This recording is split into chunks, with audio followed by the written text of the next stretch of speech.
àsìkò ti tó, àsìkò ti tó, àsìkò ti tó, àsìkò ti tó, àsìkò ti tó sẹ́, àsìkò ti tó, Yorùbá nation ẹ jí gìrì, àsìkò ti tó, Yorùbá nation ẹ jí gìrì, àsìkò ti tó, àsìkò ti tó láti máa lọlé wa, àsìkò ti tó, ọmọ Yorùbá o, àsìkò ti tó, láti dá dúró, àsìkò ti tó, Yorùbá nation a fẹ́ máa lọ, àsìkò ti tó, gbà wá lọ́wọ́ òkú ẹrú, àsìkò ti tó, Ọlọ́run abẹ́ o, àsìkò ti tó, ọ̀rọ̀ Yorùbá nation yìí dánwọ́, àsìkò ti tó, àsìkò ti tó, àsìkò ti tó, Nàìjíríà ti tó pé àsìkò ti tó, Yorùbá nation a ti fẹ́ máa lọ, àsìkò ti tó, ọmọ Yorùbá fẹ́ máa lọ, àsìkò ti tó,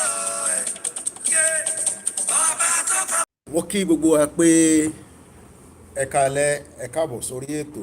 A very good evening and welcome to what will be our first broadcast of the week and also the beginning of the countdown to Lagos Mega Rally. Today is the 28th of June 2021 and the time here is exactly 21 minutes past 21:38, and welcome to the broadcast. I say good evening to those of you joining us on Instagram, good evening to those of you watching us on YouTube, and good evening to those of you watching us on Facebook. My name is Olayomi Koiki. A lot of you know me as Koiki Media. I greet all our fathers, our mothers, uncles, brothers and sisters, cousins, family, from wherever you're watching. I say good evening and welcome. The most important thing tonight is to say to the world that the Yorubas will be congregating July 3rd, 2021 in Lagos. And I can confirm officially that I've arrived into the country myself. I've arrived just to let those that do not understand that the Yoruba nation is bigger than every single one of us. But I will play my role to make sure that we take. So, not just the international community, but all other media from different parts of the world that also want to witness the mega rally in Lagos. Once again, it's good to be back to the territory that belongs to us. Fáfàní àwọn tó bá wò pé òyìnbó yìí pọ̀ rẹpẹtẹ, ẹ jẹ́ ká padà sí èdè tiwa. Adúpẹ́ fún Elédùmarè, adúpẹ́ fún ẹ̀yin bàbá wa, ẹ̀yin màmá wa, adúpẹ́ fún wòlíì, adúpẹ́ fún gbogbo àwọn tí gbogbo yín mọ̀ sí Koiki Media. Bẹ́ẹ̀ ni a ti bẹ̀rẹ̀ countdown sí Lagos Mega Rally. Èní jẹ́ day 1, tó bá dọ̀la day 2, tó bá dọ̀túnla day 3, day 4, day 5, day 6, títí tá máa fi pàdé ní Èkó láṣẹ Èdùmàrè láwọn tó ní ayé tó lọ́run. Inshallah làwọn tí mùsùlùmí á sọ, àwọn tí kìrìsìtẹ́nì á ní in Jesus name. Ẹ jẹ́ kí wọ́n fi tó gbogbo wa létí pé rally tí à ń fi ẹ̀mí bá lọ ó máa dé bá wa láyé, á dé bá wa lálàáfíà. Àwa náà ti dé báyìí. Mo ti dé sílùú títí mi gangan. Bẹ́ẹ̀ ni a ti délùú báyìí níbi tí a ti sọ fún gbogbo ẹ̀yin tí ẹ bá ṣe sọ pé ṣé ó máa ṣẹlẹ̀ ṣé kò ní ṣẹlẹ̀. Èmi náà ti sọ fún yín nísìnyí pé èmi ọmọ yín, èmi àbúrò yín, èmi ẹ̀gbọ́n yín, èmi náà ti dé láti wá darapọ̀ mọ́ yín fún July 3rd láṣẹ Èdùmàrè ní Lagos láti máa ṣe rally yẹn. Let's now go straight and play our national anthem. And when we play the national anthem, you know the way we do it. The focus is just more about rally, And that is what's going to be this conversation. And that is the reason why, just to support, but to give my own endorsement from the Koiki media to say that I will also be represented personally myself. Pé wọn ò ní fèmí ṣe, wọn ò ní fáwọn náà ṣe, gbogbo wa pátápátá lájọ máa jójú ṣe. Ẹ mọ̀ pé Yorùbá mi mo tún ti lọ fúnjọ́ bíi mélòó kan nísìn, Yorùbá yẹn ti sá lọ, ó máa ń wá bẹ́ẹ̀. Bọ́ ní tí mo fẹ́ fi yé gbogbo wa ni pé a ní láti bẹ̀rù. Bàbá wa Chief Sunday Ìgbòho Òòṣà jẹ́ kọ́ mọ̀, ó ní níjọ́ Saturday àti Kristẹni àti Mùsùlùmí àtẹ̀yìn oníṣẹ̀ṣe àtọmọ skul àti lọ́ọ̀yà àtẹn tó ń tẹran àtẹn tó ń tẹja àti mechanic àti artisan àti elite àti gbogbo ẹ̀yin diaspora tẹ bá sì fẹ́ wá bá wa ẹ ra tíkẹ́ẹ̀tì ẹ máa bọ̀ ń lé. Èmi náà ti dé báyìí, mo ti wá darapọ̀ mọ́ wọn fún rálì tó ń bọ̀. Ẹ jẹ́ mu wa.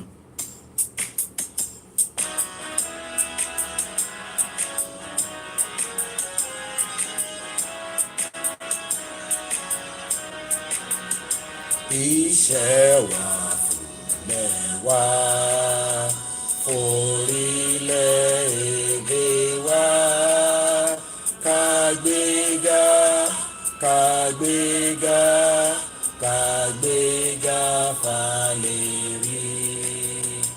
Ìgbàgbọ́ wa ni pé ká ti bẹ̀rù làbọ̀ mọ́. Ká ṣiṣẹ́ ká ṣiṣẹ́ ká ṣiṣẹ́ ká jọlá. Ìṣọ̀kan àtòmìnira ni ẹ jẹ́ ká máa lépa. Tẹ̀síwájú fọ̀pọ̀ ire àtòhun tó dára. Ọmọ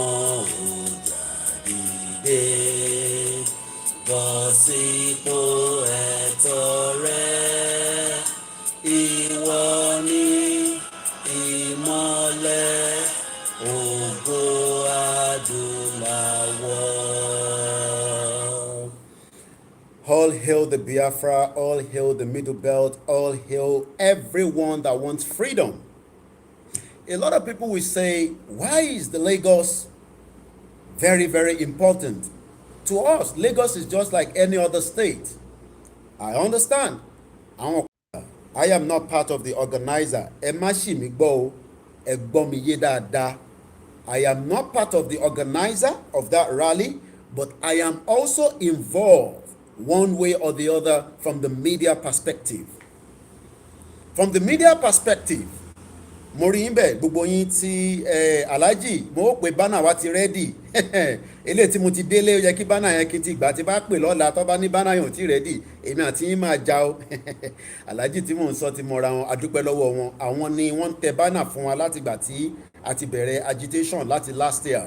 Good evening to those that do not understand, say it in between by making sure that it is not just our local language. Okay, wọ́n ní yes, so today torí pé Koiki ti dé báyìí, Koiki yes, ó ti wọ̀lú Èkó báyìí. Nítorí pé àní wà nílùú òyìnbó ká máa pariwo Lagos rally, kò ń ṣe bí ti Koiki. Lagos rally ò ní ṣẹ̀yìn wa. Mo sọ fún gbogbo ẹ̀yin ọmọ káàárọ̀ òjíire pé ìtagbé dání kò ń ṣeré, iṣẹ́ ló wà níbẹ̀. Ìrìn àjò yẹn lè ṣe díẹ̀ but ibi tá à ń lọ àti fẹ́ débẹ̀. Mo sì ń padà lọ bá prime minister nítorí pé kò dáhùn ìbéèrè mi tán. I asked the prime minister, are you aware of genocide in Nigeria? Kò dá mi lóhùn, àmọ́ ó gbọ́n tí mo sọ nítorí pé òyìnbó ni mo fi bá sọ̀rọ̀. I greet every one of you from different parts of the globe, from New Zealand to Australia to Thailand to Greece. Mo kí gbogbo ẹ̀yin tẹ́ wà ní UK. Mo kí gbogbo ẹ̀yin tẹ́ wà ní Scotland. Mo kí gbogbo àwọn sọ̀rọ̀sọ̀rọ̀. Mo kí àwọn tó ń ṣiṣẹ́ takuntakun lóríṣiríṣi. Tẹ́ bá rò pé torí pé àwa lẹ̀ ń rí lórí screen, ẹ wá kọ́ assume pé Koiki nìkan ló ń ṣiṣẹ́. You must be deceiving yourself. There are people that are working day and night and you might never see them again. And you might not even know about them, but they are working tirelessly for this agitation. And don't let anyone deceive you that we are joking. Eléyìí ti kọjá eré. Ìtàgbé dání ti kọjá eré. Mo kí gbogbo yín lẹ́ẹ̀kan sí lórí Instagram. Ẹ lọ pè wọ́n, ẹ sọ fún wọn pé mo ti dé báyìí. A ti dé for the peaceful rally that we are holding in Lagos on Saturday, by God's grace. We've had a lot of people that have said pé Lagos ò lè dẹ́rù bà wá nítorí pé àwọn tó ní Lagos, àwọn the indigenous owner of Lagos, àwọn ọmọ ní Yorùbá tó wà nínú ilẹ̀ Yorùbá. And let us say it loud and clear. Tó o bá ní aṣọ pé aṣọ Yorùbá nation, ìyẹn ló ṣe wá ń wo pé mo ò tí ì la aṣọ yẹn, mo ò ní, má torí ẹ̀ aṣọ yẹn kọ́ ló má tà, àníyàn ló má tà. Àníyàn ní gbogbo nǹkan làwọn mùsùlùmí àti kìrìsìtẹ́nì àtàwọn oníṣẹ̀ṣe máa ń sọ. It is your intention. Má give any excuse. Lóòótọ́ a mọ̀ pé àwọn tó fẹ́ wá láti ọ̀nà tó jìn bí a bí Kwara, Kogi, Ondo, Ekiti, you might have to make all kind of own arrangements to make it down to Lagos. I understand. Tẹ̀tọ́ ní ẹ fẹ́ sanwó epo, ẹ fẹ́ gbọ́ bọ́ọ̀sì tó máa gbé ẹ wá. But if you know that you are really dedicated to make it to Lagos, wàá ti máa ṣiṣẹ́ sílẹ̀ nísìn. Kódà bó jẹ́ 5,000 naira yẹn, o máa lọ wá ní. Bó jẹ́ 10,000 naira tó máa fi wọ mọ́tò ni. Make sure pé wọ́n ròyìn Lagos rally fún ẹ, ìwọ náà bá wa níbẹ̀. Let us show the international community, the United Nations, the ECOWAS, the African Union, the EU, United States of America, and all the European Union countries that Lagos is holding a peaceful rally that is got to do with the Yoruba nation. Gbogbo tí o bá ní ó ti yẹ èyí tí mò ń sọ yẹn ó yé mi àti wọ. Gbogbo tí o bá ní gẹ́gẹ́ bí tọmọkùnrin gẹ́gẹ́ tọmọbìnrin ní máa gbé bọ̀ kó gbé sára. But it's a peaceful rally. We go straight to the conversation. Ká kọ́kọ́ lọ bá àwọn ìlànà ọmọ Oòduà, because gbogbo rally tí wọ́n ti ń ṣe bọ̀ látijọ́ tí wọ́n ti ń ṣe rally ni wọ́n ti make sure pé àwọn náà fọwọ́ kún. And that is nobody more than Professor Banji Akintoye, the leader of the Yorubas in the not just Nigeria or the Yoruba land, but also I understand we have different groups and different organizations. Gbogbo wọn náà la máa kí lẹ́yọ kọ̀ọ̀kan. But ẹ jẹ́ ká kọ́kọ́ kí bàbá wa Professor Banji Akintoye tó la gbogbo wa lójú, an historian, an 86-year-old man that believed that the Yoruba is not where it's meant to be. Ibi tó yẹ ká wà kọ́ la wà, gbogbo wa láti mọ̀ yẹn, Fúlàní ń pa wá, ebi ń pa wá, àti mọ̀ yẹn. But now let us come down to Lagos on Saturday and prove to the international community that will be watching the broadcast from around the world. I can confirm that the media from different parts of the globe would pick up the signal right from Lagos on Saturday. There will be different journalists. Oh, they've arrived. Ẹ̀yin ò ní láti mọ̀ wọ́n. Bẹ́ẹ̀mi náà ṣe dé làwọn kan náà ti dé bẹ́ẹ̀. Ó ti wà ní different places, but tó bá di Saturday a jọ máa pàdé ní mega rally yẹn ní Lẹ́kọ̀ọ́. Ìmí ọ̀tẹ̀ ní gbẹ́gbẹ́dà tó máa fi mọ̀ pé journalist lélẹ̀, ìmí wọ́n pè ní observer, ó kọ̀ wá observe ni pé ṣé tòótọ́ ni wọ́n náà fẹ́ dàrú ni, ṣé tòótọ́ ni wọ́n náà máa wà peaceful ni, ṣé tòótọ́ ni gọ́vnà Sanwó-Olú a sì ń bọ̀ lọ́dọ̀ ẹ̀ torí máa fi iṣẹ́ ràn yín, ẹ máa bá ń lọ jíṣẹ́ fún ní Lagos Secretariat pé à ń bọ̀ lẹ́kọ̀ọ́ níjọ́ Saturday, peaceful rally ni, bọ̀ kó sọ fún gbogbo àwọn security ẹ̀ kó gbé ọwọ́ jẹ́ níjọ́ Saturday, à ń bọ̀ níbẹ̀ yẹn. Bọ̀ká kọ́kọ́ kí bàbá wa lẹ́ẹ̀kan sí. If an 86-year-old man is fighting tirelessly so that the Yoruba people can be liberated from the shackles of Nigeria, then who are you to say that you want to sit down? Tó bá jẹ́ pé o máa rìn láti Kogi ni, ó bẹ́tà kó bẹ̀rẹ̀ sí rìnrìn yẹn nísìn kó lè bá dẹ́kọ̀ọ́ níjọ́ Saturday lágbára Ọlọ́run. Tó bá jẹ́ pé o máa rìn láti Kwara kó má give excuse pé ìgbà tí mo lówó mọ́tò ni ẹ wù mí kí n wá sẹ́kọ̀ọ́ mo lówó. All that is an excuse. Kò sí excuse nínú nǹkan tá a gbé dání. Because if an 86-year-old like Professor Banji Akintoye, 86 years old, ó jẹ́ kí bàbá yẹn jókòó sí Amẹ́ríkà ni kó máa gba pension níjọ́ Saturday. Gbogbo ọmọ Yorùbá pátápátá là ń pè níbikíbi tẹ́ bá wà. Ẹni tó bá wà ní Ghana tètè wọ mọ́tò kó pàdé wa ní Èkó. Tó bá wà ní Togo tètè wọ mọ́tò. Tó bá máa take 5 days o sì ní time nísìn. Kò sí excuse fún Saturday. Má torí pé Koiki Media máa gbé, àwọn media tó kù náà máa gbé, ètorí ẹ̀ wá jókòó sílé tàtàràtà. No, and it's going to be peaceful. Kò sí wàhálà kankan, kò sí ewu ni mo sọ. Nítorí pé Lagos gan mọ̀ pé òun á gbàlejò. Mo kí gbogbo ẹ̀yin tẹ́ wà nísàlẹ̀ Èkó, mo kí gbogbo ẹ̀yin tẹ́ wà ní Ọbalẹ́ndé, ní Ìkòyí, ní Lẹ́kí, ní Àjà, ní Ajégúnlẹ̀, ní Mushin, ní Ọbalẹ́ndé, ní Orílẹ̀, ní Ojú Ẹlẹ́gba, ní Yàbá, ní Tẹ́jú Oṣó. Gbogbo yín pátápátá ẹ jẹ́ ká pàdé. Gbogbo ẹ̀yin tẹ́ wà ní Ọjọ́ta. Mo kí gbogbo ẹ̀yin tí Àlímọ̀ṣọ́. Mo kí yín Àlímọ̀ṣọ́. Sure, if people do not know, is the heart of Lagos. Àwọn náà máa ń decide election tẹ́lẹ̀, but àṣẹ election mọ́. Ẹ jẹ́ ká fi ṣe ìrọ́pò pé à ń bọ̀ ní Èkó láti wájọ ṣe mega rally. Lẹ́ẹ̀kan sí mo kí gbogbo yín bẹ́ ṣe ń darapọ̀. Bẹ́ẹ̀ ni èmi náà ti dé sí wọn lọ́rẹ́ báyìí. Koiki náà ti wọlé àti wà nísàlẹ̀. Òru ti dé heat. Ẹ̀yà ti wà ní location 9. Location 419, a country that do not have respect for human rights. Níjẹta, níjẹrin, a sì ń ṣòyìn ní London. Mo ń ṣe oríṣiríṣi àpèjúwe, ibẹ̀ kọ́ là ń lọ. Àníṣe ká dúpẹ́ lọ́wọ́ ìlànà ọmọ Oòduà, Professor Banji Akintoye, for endorsing the rally that is coming this particular Saturday. A kí gbogbo ẹ̀yin tẹ́ wà ní Kọ̀tún. Mo kí gbogbo ẹ̀yin tẹ́ wà ní different part of Lagos. Mo kí gbogbo ẹ̀yin tẹ́ wà ní Ìkẹjà, ní Victoria Island, ẹ̀yin olówó tí ẹ wà ní Banana Island, àníkẹ́ pàdé wa níjọ́ Saturday sẹ́.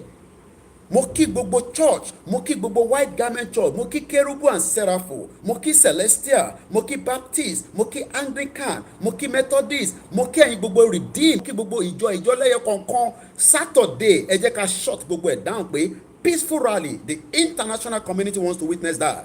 I can assure you that. There have been so many engagements that I was doing while I was away. But the media told me, ní láti mọ̀ wọ́n, àwọn observer ti dé sísàlẹ̀ báyìí. I can tell you that. The observer has already arrived. What a day! They've already arrived. This is not NSASK. Gbogbo àwọn ọmọ tí wọ́n gbogbo òwe tó wà ní North, tó wà ní Kano, Kaduna, Sokoto tó jẹ́ ọmọ Yorùbá. Mo kí gbogbo ẹ̀yin tí ẹ wà ní Ẹ̀pẹ́, mo kí gbogbo ẹ̀yin tí ẹ wà ní Lẹ́kí, ní Badagry, gbogbo ẹ̀yin tí ẹ ti jọ ń ṣe gbogbo gúrùpù káàkiri ní Ìkòròdú, àníkẹ́ pàdé wa lÉkòó sẹ́ẹ̀. Mo kí gbogbo ẹ̀yin tí ẹ wà ní Ìbàdàn, mo kí gbogbo àwọn tó wà l'Ékìtì, mo kí gbogbo àwọn tó wà ní Oǹdó, àwọn ọmọ Lúkà, àwọn bàbá Èkìtì, àwọn tọ̀ṣun, àníkẹ́ pàdé wa l'Ékòó. Èkó la máa múlé sí níjọ́ Saturday lágbára Ọlọ́run. Mo kí gbogbo àwọn diaspora tó sì wà nílé tó ẹ̀ ti lọ. Mo fi tọ̀wọ̀tọ̀wọ̀ mo kí Comrade Ṣọlá, kò gbọ́dọ̀ kú. Obìnrin nìyá yẹn, obìnrin bí ọkùnrin ni. Ó dúró tán. Mo kí gbogbo àwọn sọ̀rọ̀sọ̀rọ̀. Saturday gbogbo CCTV inú ìlú Èkó ló máa wà. Satellite máa bímẹ̀. Ẹyẹ ò gbọ́dọ̀ kú níjọ́ Saturday. Àníkẹ́ sọ fún Sanwó-Olú pé à ń bọ̀ ni mo sọ. Kó máa dúró dè wá. Eléyìí ń ṣe tìjà. Ọmọ Yorùbá kì í jà. Ọmọ Yorùbá ni mí. Ọmọ Yorùbá ni mí. Ànílẹ̀ nǹkan ṣiṣẹ́ mo kí bàbá wa mí. Ọmọ Yorùbá ni mí. Ànílẹ̀ nǹkan ṣiṣẹ́ mo kí bàbá wa Professor Banji Akintoye. Bàbá àgbàlagbà. Bàbá tó ní àwa ọmọ Yorùbá, àwa ọmọ ládé. Mo kí gbogbo àwọn tó wà ní Maryland. Mo kí gbogbo ẹ̀yin tẹ́ wà ní Àpápá. Àpápá ibi tí ilé owó Yorùbá ti ń jáde, ó ń lọ sí North. Mo kí gbogbo yín pátápátá. Ìwọ tó bá wà ní London, ẹ ó sì lè darapọ̀ mọ́ wa. Ìwọ tó bá wà l'Amẹ́ríkà, ẹ sì lè darapọ̀ mọ́ wa. Ọjọ́ local government, mo kí gbogbo local government, mo kí gbogbo àwọn professionals, mo kí gbogbo ẹ̀yin lọ́yà, mo kí ẹ̀yin tẹ́ wà l'Àbújá, àníkẹ́ pàdé wa sẹ́ ìjọra bá díà mú yín sẹ́. mo kí gbogbo ẹ̀yin tẹ́ wà ní láwánsìn ànémi náà ti dé sẹ́ láti wá darapọ̀ mọ́ yín eléyìí ń sọ pé Kóìkì wà nílò òyìnbó come back home ìyẹn ò sí bẹ́ẹ̀ mọ́ nísìnyí. I laugh sometimes when I read some of the comments. You can't be in London and be talking about the Yoruba nation. Come back home. Àti dé báyìí nísìnyí àti darapọ̀ mọ́ yín. Mo ò gbàgbé wọ́n tó wà ní ìsọ̀lọ̀ mo kí gbogbo yín. Àníṣe tó ò bá ní aṣọ má ti torí pé ò láṣọ ìwọ máa padà bọ̀ wá bá wa. Mo kí gbogbo ẹ̀yin tẹ́ wà ní ẹ máa rò pé kí ló ti mo ṣe máa ń dárúkọ phase 1 phase 2 phase 2 ni mo gbé wọ́n mọ̀ mí ẹ lọ bí wọ́n. Mo kí gbogbo àwọn tó wà ní phase 1 títí dé phase 6 tó bá jẹ́ bí Èkó ṣe rí yẹn ni ó yẹ kó ti bẹ́. Mo kí gbogbo ẹ̀yin tẹ́ ń bọ̀ láti CMS ọjọ́ tó máa dùn ní Lagos mega rally the biggest rally àníṣe àwọn international observer ti wà nísàlẹ̀ ọ̀fẹ́ mọ̀ kí ló fẹ́ ṣẹlẹ̀. Mo sọ fún wọn pé rally tó máa jẹ́ the biggest ni wọ́n ní Koiki are you sure about this. Kúkú mọ báwọn òyìnbó ṣe máa ń sọ̀rọ̀.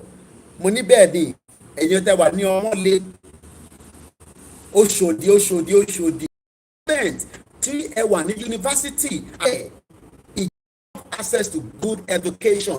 Come down on Saturday. You send your representative and make sure you come down. Get to my 12. Mo rí ẹ ń bẹ̀. Èjìgbò mo kí gbogbo yín. Ìsàlẹ̀ Èkó mo lè gbàgbé ìsàlẹ̀ Èkó. Mo kí gbogbo ẹ̀yin tẹ́ wà ní Ìdúmọ̀tà. Ní Jàǹkàrà a ní kẹ́ pàdé wa sẹ́ the Lagos mega rally. Èmi náà ti dé wá láti wá fọwọ́ kún yín. Kò ń ṣiṣẹ́ yàn kan iṣẹ́ gbogbo wa ni. Yoruba nation is bigger than every one of us. Èbúté mẹ́ta mo kí yín. Gbogbo ẹ̀yin tẹ́ wà ní mọ́ṣáláṣí Jímọ̀ ẹ máa gbáradì sẹ́ pé mega rally ń bọ̀ lẹ́kọ̀ọ́. Mo kí gbogbo ẹ̀yin tẹ́ ti pé mega rally ń bọ̀ lẹ́kọ̀ọ́. Mo kí gbogbo ẹ̀yin tẹ́ ti ń gbégbèsè lóríṣiríṣi. But it's not gonna be enough until that day. Different groups are doing different things. Mo kí àwọn ninas. Have you signed the petition? Have you signed the petition? The petition is the way to get the referendum. The more the numbers, the better opportunity with us, with United Nations. Imagine if we have 20 million Yoruba people referendum. And let me explain what referendum is. It is not the Nigerian government that will do referendum. It is not part of our constitution. But we can put that to United Nations and the other international community, most especially in United Nations. Ìbẹ̀jùlẹ́kì mo gbàgbé yín. Òjòdúbágà àníkẹ́ máa bọ̀ sẹ́ Yoruba first mega rally. So referendum will be conducted by United Nations, not by this fraudulent government you call Nigerian government. Buhari kúkú Tinubu ṣe restructuring kí ló tún wá kù. Mo ti dárúkọ ojú ẹlẹ́gbàá.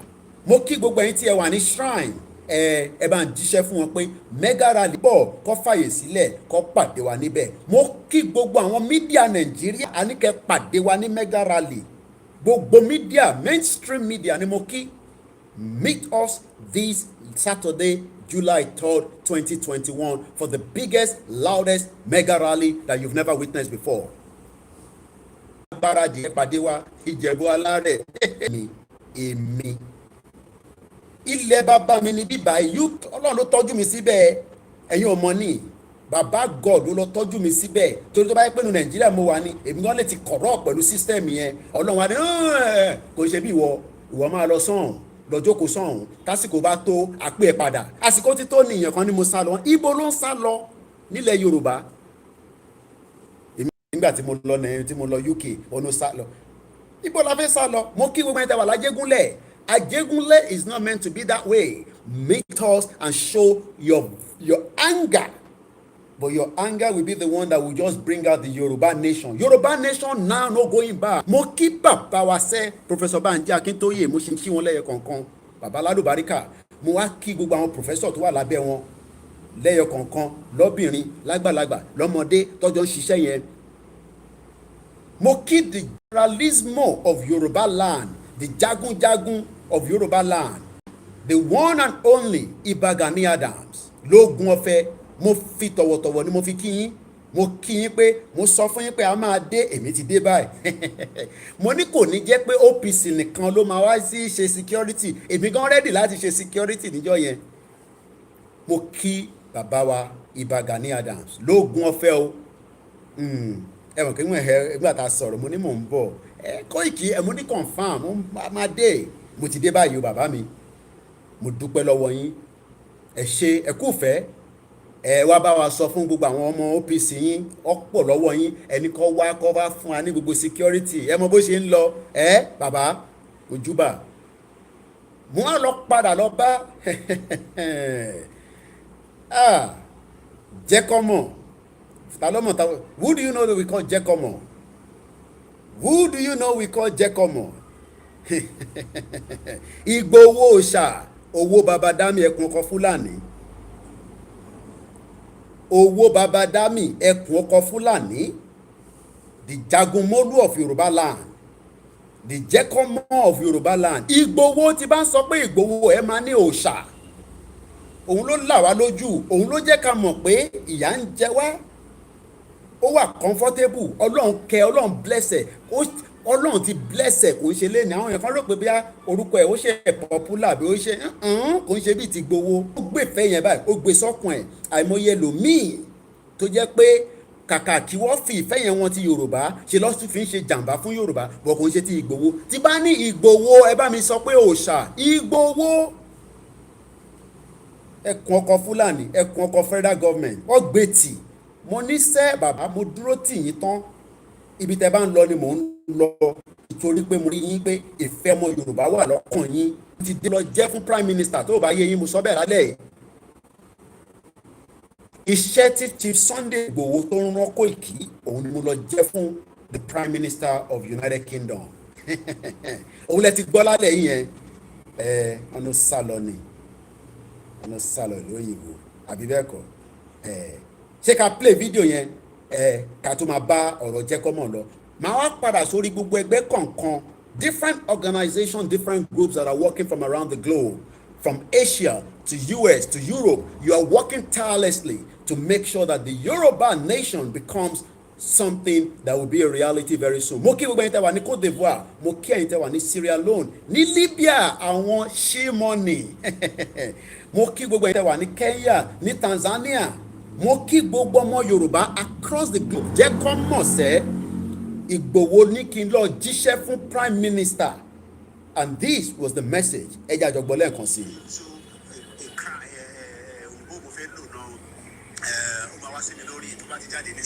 ẹ jẹ́ ń lò yìí tí ẹ̀gbọ́n mi Gbẹ̀du tó bá mi ṣe àwọn ti bá mi kọ́tẹ̀ so ká má fi fa ọ̀rọ̀ lọ púpọ̀ lálẹ́ lẹ́ẹ̀kan sí mo kí gbogbo yín sẹ́ orúkọ tèmi Ọláyọmí Koiki tí gbogbo yín mọ̀ sí Koiki Media we have arrived into the indigenous territory of the Yoruba land in preparedness for the mega rally that is coming up long. Lẹ́ẹ̀kan sí mo dúpẹ́ lọ́wọ́ gbogbo ẹ̀yin tí ẹ ti darapọ̀ mọ́ wa mo fẹ́ lọ mú ó dà pé bàbá wa Gbẹ̀du ti bá mi ṣe wọ́n pín sọ́nà tó jẹ́ pé ó ṣe é lò ní kíákíá ẹ má bínú pé mò ń ranjú báyìí nígbà tó bá ní so many videos kí n má lọ play tí kò jẹ́ ká play let's watch it from here. ṣóun lè lè ṣá ibi tí prime minister ti fẹ́ jáde ni mo fẹ́ lò prime minister.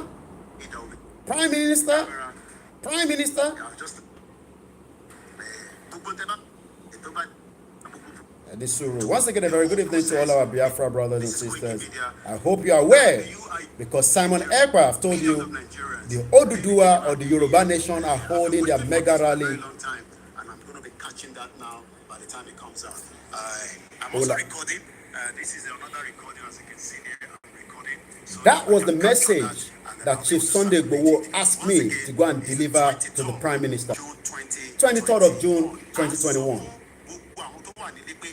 We will use our media to continue to ask the question from all the members of parliament, from all Ìkòròdú ọ̀gá gbogbo ẹ̀yàn ọmọ Ìkòròdú ẹ pàdé wa sẹ́.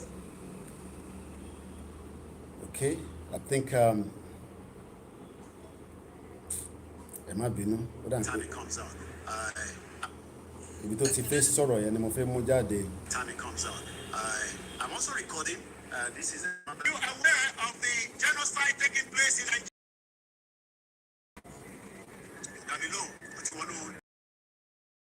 Was the message that Chief Sunday Igboho asked me to go and deliver to the Prime Minister of Nigeria.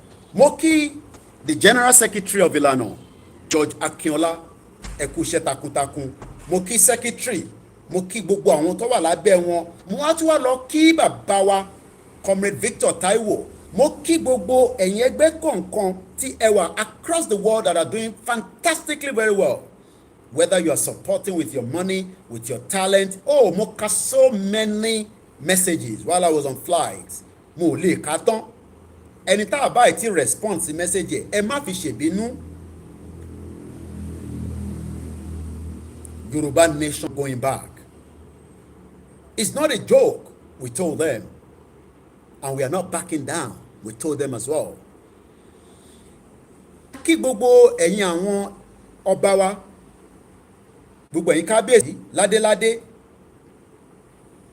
ẹ ti máa gbọ́ pé rálì máa wá lẹ́kọ̀ọ́ àbí ẹ ti gbọ́ pé ẹ gbọ́ yẹn ẹ ti gbọ́ pé rálì ń bọ̀ ó máa wáyé. A tún fi ń tó yín létí pé rálì máa wáyé níjọ́ Saturday nílùú Èkó gangan. Rally máa wáyé and nobody can stop that rally. Nobody in this world is destined to hold July 3rd and nothing will change that. We are not in fight. Oh, secure. If they like, let them bring all the security in Nigeria as long as they are not disturbing us. If they like, let them bring all the security in Nigeria as long as they are not disturbing the peaceful rally that we hold in Lagos. Oh, they have the right. The right. The governor of Lagos State, Sanwo-Olu, the chief security of the state, have the right to deploy security outside. Oh, he has the right. Because they refused to deploy those security that was attacking or is attacking our people in their farm, Fulani that are killing us. He has the right. But they must not go beyond their boundary. Èmi ò lè sọ pé nǹkan báyìí ló máa ṣẹlẹ̀. We hope it won't get to that stage. Because we are peace-loving people. Àìtí ìgbà pé ẹ máa ti pè ẹ ṣe sùúrù díẹ̀. We are peace-loving people. And that has been the message we have been taking from one end of the Yoruba land to the other. Apart from the one that took place in Ofa, Tigboguwari. Somebody said July 3rd is my birthday. Oh my Lord. I hope you are coming to that rally and celebrate your birthday in a nice way to know that Yoruba nation have already exited from Nigeria. Once again, ẹ bá wa máa fi petition link yẹn gbogbo ẹ̀yin tẹ́ ń wò wá ẹ máa ju petition link ẹ máa yẹ kó pọ̀ kó Facebook lè rò pé ẹ̀yin attack platform yẹn. Mo rí yín bẹ́ẹ̀ Abíọ́dún Karùn-ún mo rí gbogbo yín bẹ́ẹ̀ pátápátá tí n bá kí gbogbo èèyàn máa kí màmá tó bí mi lọ́mọ.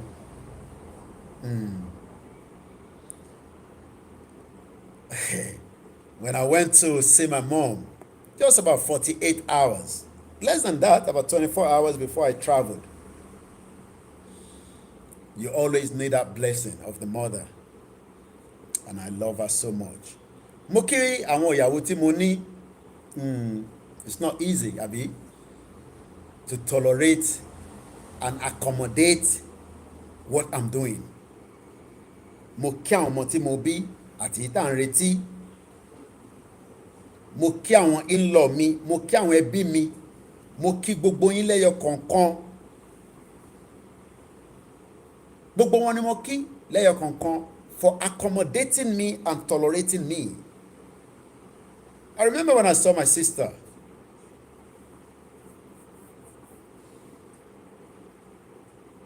My sister in Streatham. Very, very accommodating family. But they know that the fight that we are fighting for now is the fight that will liberate every single one of us. And somebody must do it. Somebody have to do it. Somebody have to do it. It's as simple as that. Somebody have to do it. Somebody must stand against the injustice of the people.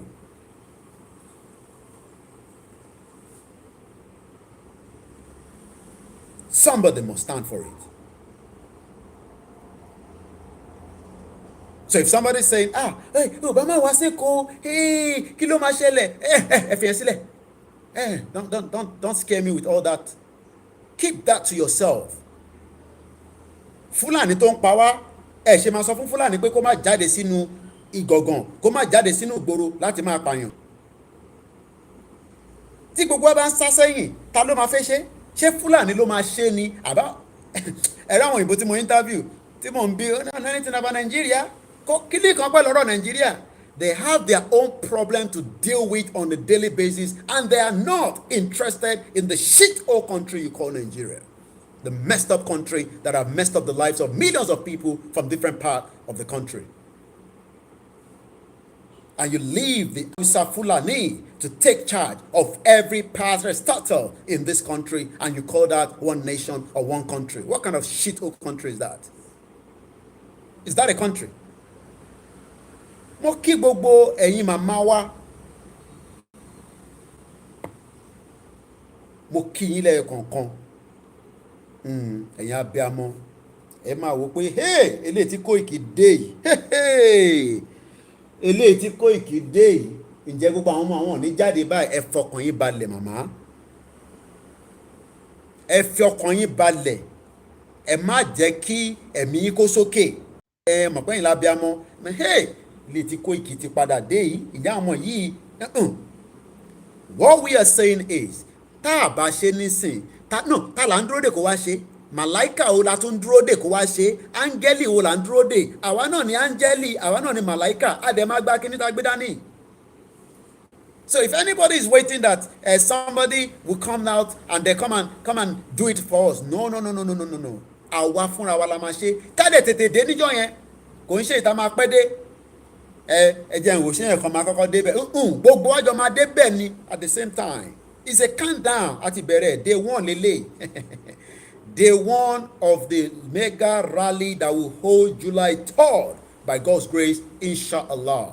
All hail the Biafra, and I expect all the Biafra in Lagos to also make sure that they are doing a mega rally on such respect that you will not disrespect that rally is holding in Lagos.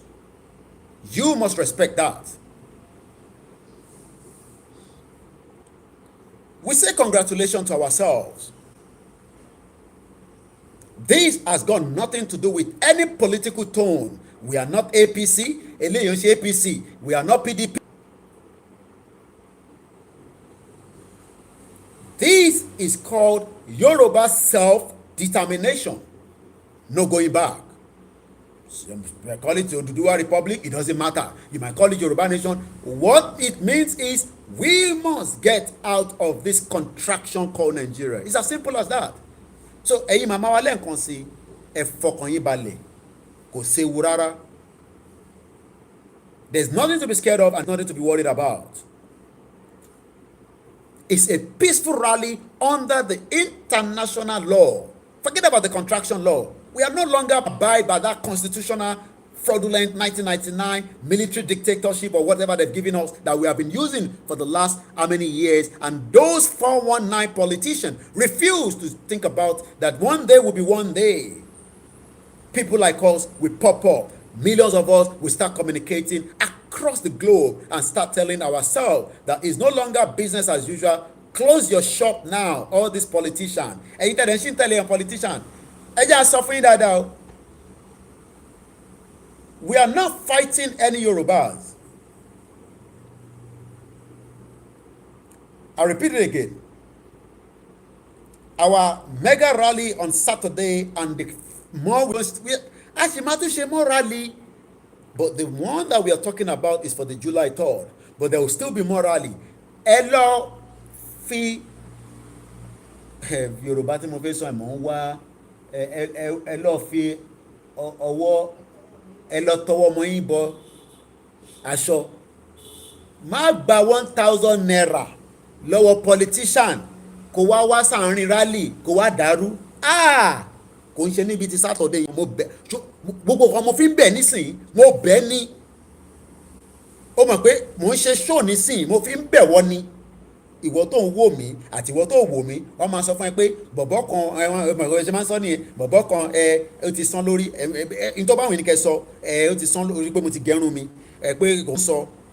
Má gba owó lọ́wọ́ politician kó wá díjọ́ Saturday ó wá ní ọlọ́mọ ògógóró yó ó wá ògógóró yẹn ó wá mú inú rally ló wá ń bọ̀ ó fi wá dàrú ó fi wá dájà lẹ̀ for stupid things ó wà nínú rally ìyẹn kan wá tẹ̀ mọ́lẹ̀. Expect all that to happen. There will be crowd on Saturday. Ìyẹn normal nìyẹn. Kò wá ní ó tẹ̀mí lẹ́sẹ̀ ni ó wá fífi dájà lẹ̀. Chachi. Because gbogbo àwọn ọmọ tí bàbá wa Chief Sunday Igboho ń kó jáde àti àwọn tí bàbá wa Professor Banji Akintoye kó jáde àtàwọn tí bàbá wa Ìbà Gani Adams kó jáde àti gbogbo ẹgbẹ́ kọ̀ọ̀kan ìwọ wá sán lórí ó wá gbowó lọ́wọ́ politician ó wá ní òfin wá dàrú. Mò ń bẹ̀ ni I am pleading with you, don't do it at all, not this Saturday and not even any other day. Yorùbá náà nìwọ ò kì í ṣe ègùn ò dẹ̀ ń ṣe Haúsá ò dẹ̀ ń ṣe Fúlàní ò dẹ̀ ń ṣe ọmọ Ìgbò. Má dán wò sẹ́ níjọ́ Saturday. Tó bá ní àníyàn yẹn tó bá ní intention yẹn èmi ń bẹ̀ nísìnyí nítorí pé tó bá dijọ́ Saturday yẹn tírú ẹ̀ bá ṣẹlẹ̀ a máa fi ẹ́ jófin ni o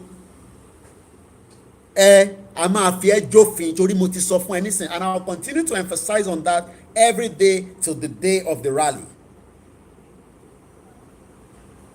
A máa fi ẹ́ jófin. Irú òfin yẹn èmi ò mọ̀ yẹn òfin dẹ̀ pọ̀ lóríṣiríṣi òfin tiwa òun la máa fi ẹjọ́ because àwa ti sọ pé àgbé ìjà wá peaceful rally là ń bọ̀ wá bá and no one out of everybody that will be coming out must have any intention to attack any security operatives. Àwa ti sọ fáwọn security operatives pa ń bọ̀ wọ́n forget ṣe rí ṣe ti kọ lẹ́tà sí wọn ṣe ti ṣe kíní kan gbogbo yẹn is nonsense because that constitution is not binding us anymore so we don't have to write letter to any commissioner of police. I will bind by that constitution and ẹni mi ni mo sọ bẹ́ẹ̀ Koiki ló ń jẹ́ bẹ́ẹ̀. We are not bound by that constitution. Why should I write to the commissioner of police of Lagos that we are coming for a peaceful rally when that constitution does not bind us anymore? Why should we write him? I'm going to a letter, a copy. No. Why should we write the commissioner of police? A cosino paper lọ́la pé Koiki ló sọ bẹ́ẹ̀. But 1999 constitution does not permit me to write the commissioner of police because that law is no longer valid for me and it's not valid for any Yorubas as well. A ṣẹ̀ṣẹ̀ mú bọ̀ díẹ̀díẹ̀ ni ó sì máa débi tó yẹ pé ẹni tó bá mú gan a máa jẹ́ kọ́lọ́pàá mọ̀ pé ó lè mú ọmọ yẹn torí pé constitution nìyẹn ó ti wà fraudulent. Ẹ̀yin ọmọ tẹ́ ẹ̀ mú àwọn èèyàn nílẹ̀ Yorùbá ẹ̀ fi wọ́n lẹ̀ ní north kán máa ṣe oríṣiríṣi àbí bẹ́ẹ̀ kọ́ ẹ mú àwọn Yorùbá ẹ fi wọ́n sí prison ọmọ girl tí wọ́n mú ní láti EndSARS ẹ̀rí pé wọ́n ń ṣayé jẹ. You pick up a girl, an innocent girl on EndSARS. That was last year October until she gave birth in the prison this year. It will get to that stage. It's just the nitty-gritty làwọn èèyàn ń ṣe nísìnyí. The nitty-gritty is what they are doing. That law is not going to be abided by any Yoruba anymore in the Yoruba land. I am telling you. So if you are arrested on that constitution, you need to oppose it. Ó sì máa dé stage yẹn, àwọn èèyàn lè máa bẹ̀rù ni. But ẹ jẹ́ ká sọ fún wọn pé Olayomi Koiki say that commissioner for police does not need our letter because he is not under our constitution and we are no longer under his constitution. Òyìnbó dasha. I love English. Ẹ jẹ́ mọ́mi tútù àti délẹ̀ tí gbogbo a máa ṣe hò a máa ṣe hà a máa ṣe hò a máa ṣe hì. Lẹ́ẹ̀kan sí mo kí gbogbo èyí tí ẹ ti bá wa dá sétò náà. Saturday is just around the corner.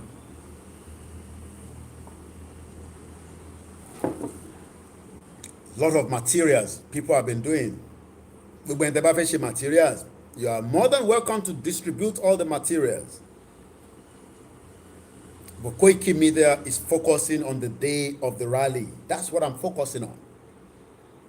But I've seen people that have sent me pictures, láti Èkó. Ẹ̀yin tèkó yẹ bad. You can send me láwọn kankan láti Èkó. I can't tell you what it is. Èmi gan rí mo smile. Bó bá fẹ́ taṣọ ẹ lọ tẹ̀ kẹ fáwọn èèyàn. Kò ń ṣọ̀rọ̀ pé Koiki a fẹ́ donate aṣọ. I haven't got the time. But tẹ́ bá fẹ́ support Koiki Media, ẹ gbọ́ mi yé dáadáa. Because bẹ́ẹ̀ mi ṣe dé nísìn, ẹ mọ̀, àwọn máa já sí bí fáwọn èèyàn, já sàn, ẹ lè fi yẹn ràn mí lọ́wọ́. So that pressure náà ní wà lọ́rùn tèmi náà. Fún Koiki ni o, ẹ gbọ́ mi yé o, kò ń ṣe fún mega rally mo ń sọ o. Fún Koiki Media, ti máa fi wà nílé pé Koiki o, a mọ̀ pé nísìn tó tútù délé nísìn, ó ti yé yín. I am not collecting money for the mega rally. Ẹ gbọ́ mi dáadáa o. I have not asked for donation for the mega rally, but you will support me. Èmi náà ti dé nísìnyí, a máa náwó owó náà lèmi náà fi ná débi báyìí. Mo ra flight ticket, kò ń ṣọ̀fẹ́.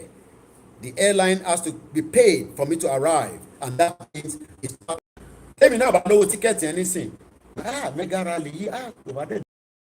But because I get that donation from you, why not? Why not? To make it down, to support the Yoruba people for this mega rally.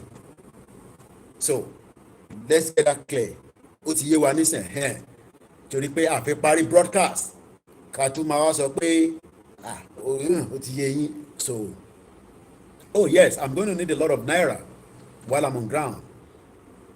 From my own Koiki Media, mo lè decide pé ohun for Koiki Media, èmi ni màá wá decide pé, okay, and I've received calls already. Since I've arrived, even before I arrived, people have been calling me, Aba, báwo la ṣe máa ṣe kó yẹn nísìn? How do we do the Lagos? We need transportation, and that's the biggest problem we have.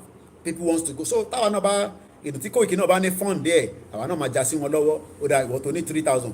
Ṣé Kwara ló ti ń bọ̀? Make sure kó wá o. Bashiru Mustapha, mo jẹ́rìí ẹ̀. Bó o ní sí níbi ìbáyìí ẹ̀rọ ni. Bó o tẹ̀ sọ fún mi, mo ti rí lógo ẹ̀. Bashiru Mustapha, my very good brother. Thank you very much for the love. Mo kí gbogbo yín lẹ́ẹ̀kan. And I appreciate every one of you. Because ẹ̀yin ni Koiki Media. Àwọn èèyàn rò pé mi ni Koiki. Ẹ̀yin ni Koiki Media. You are the Koiki Media. Location 419.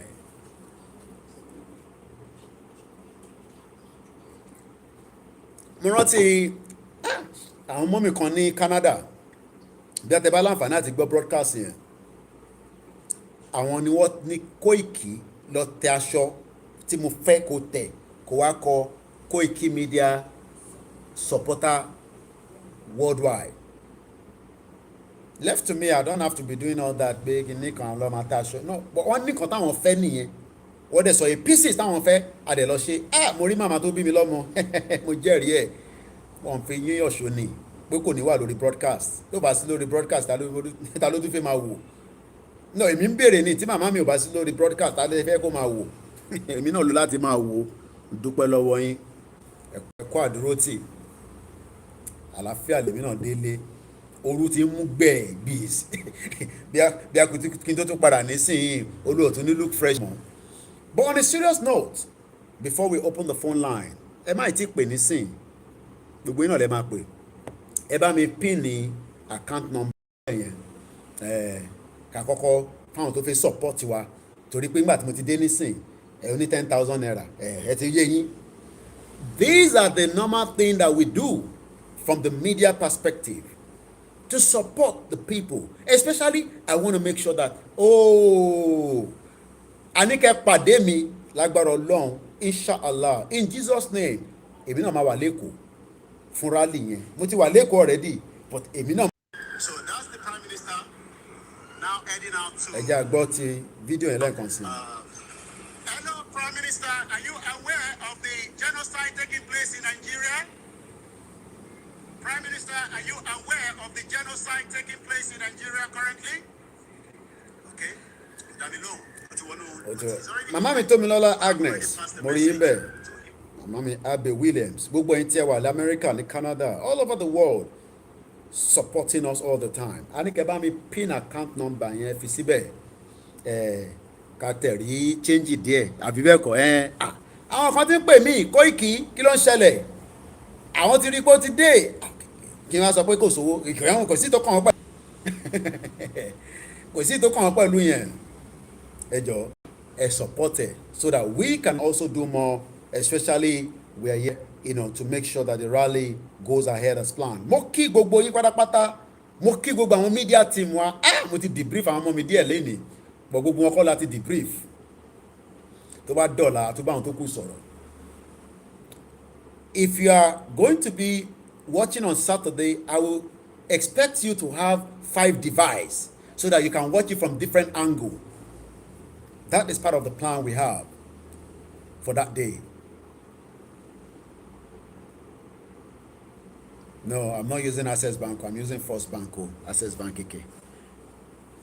First Bank. I don't have any Access Bank. Come out for Access Bank. Access Bank. It's First Bank. And I want to be able to raise some kind of money tonight. So before I finish the broadcast, I will say what we raise if it's more than enough to start us so that those that we are asking, but again, is the money you are giving Koiki Media. Now let's go straight. It's exactly 10:32. We will open the phone line. But before we open the phone line, I want to also say good evening and welcome to every single one of us that is already watching. I hope you have all signed the petition. The reason why we talk about the petition is because it is the only way out without a war, without a single bullet. But at the back of my mind, I know that we will fight. But before we go into that, ẹ jẹ́ ká gbọ́ díẹ̀ ni wọ́n rí ní Èkìtì bẹ́ńbẹ́ ló máa rí lẹ́kọ̀ọ́ níjọ́ Saturday. Ẹ jẹ́ ká gbọ́ fídíò yìí lẹ́ẹ̀kan sí.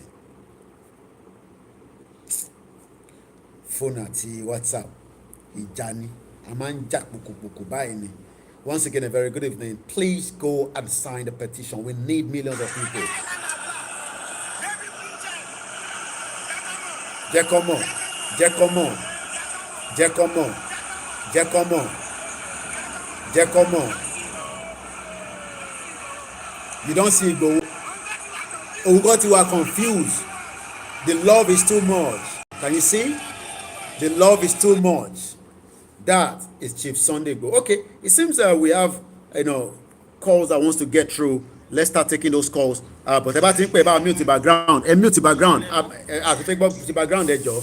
Ẹ mọ̀ pé lẹ́dẹ̀ ti ṣú àlè máa pariwo púpọ̀. Ẹ káàbọ̀ sórí ètò. Ẹ káalẹ́ mà. Hello, ẹ káalẹ́. Ẹ káalẹ́ o. Ẹ káàbọ̀, welcome back to your father's land. Thank you very much. Ẹ kú rìn. Ẹ wà okay. Ọkọ̀ ìjẹ́pọ̀. Ó gbọ́dọ̀ jẹ́. Kò ń ṣe tí Kóìkì wà nínú ẹ̀ pẹ̀lú gbogbo àdúrà tẹ̀yìn yá ń ṣe fún mi. Àwọn kan fẹ́ kọ́kọ́ yẹn kó jẹ́pọ̀ kó lè wálẹ̀. Ọlọ́run nírọ́. Ó jẹ́ tì. Bẹ́ẹ̀ ni. Àràbí tó fẹ́ kò sí lórí òṣè pé lórí òótọ́ lẹ̀ wà. Báyìí pé lórí òótọ́ lẹ̀ wà ní gbogbo ẹ̀ tó bá rà bí ròyìn. Á forí ẹ̀ gbètìlétìlé ẹ̀ ní. Àrọ́mọdọ́mọ̀ lágbára Ọlọ́run. Ó ṣe máa rí nìyẹn.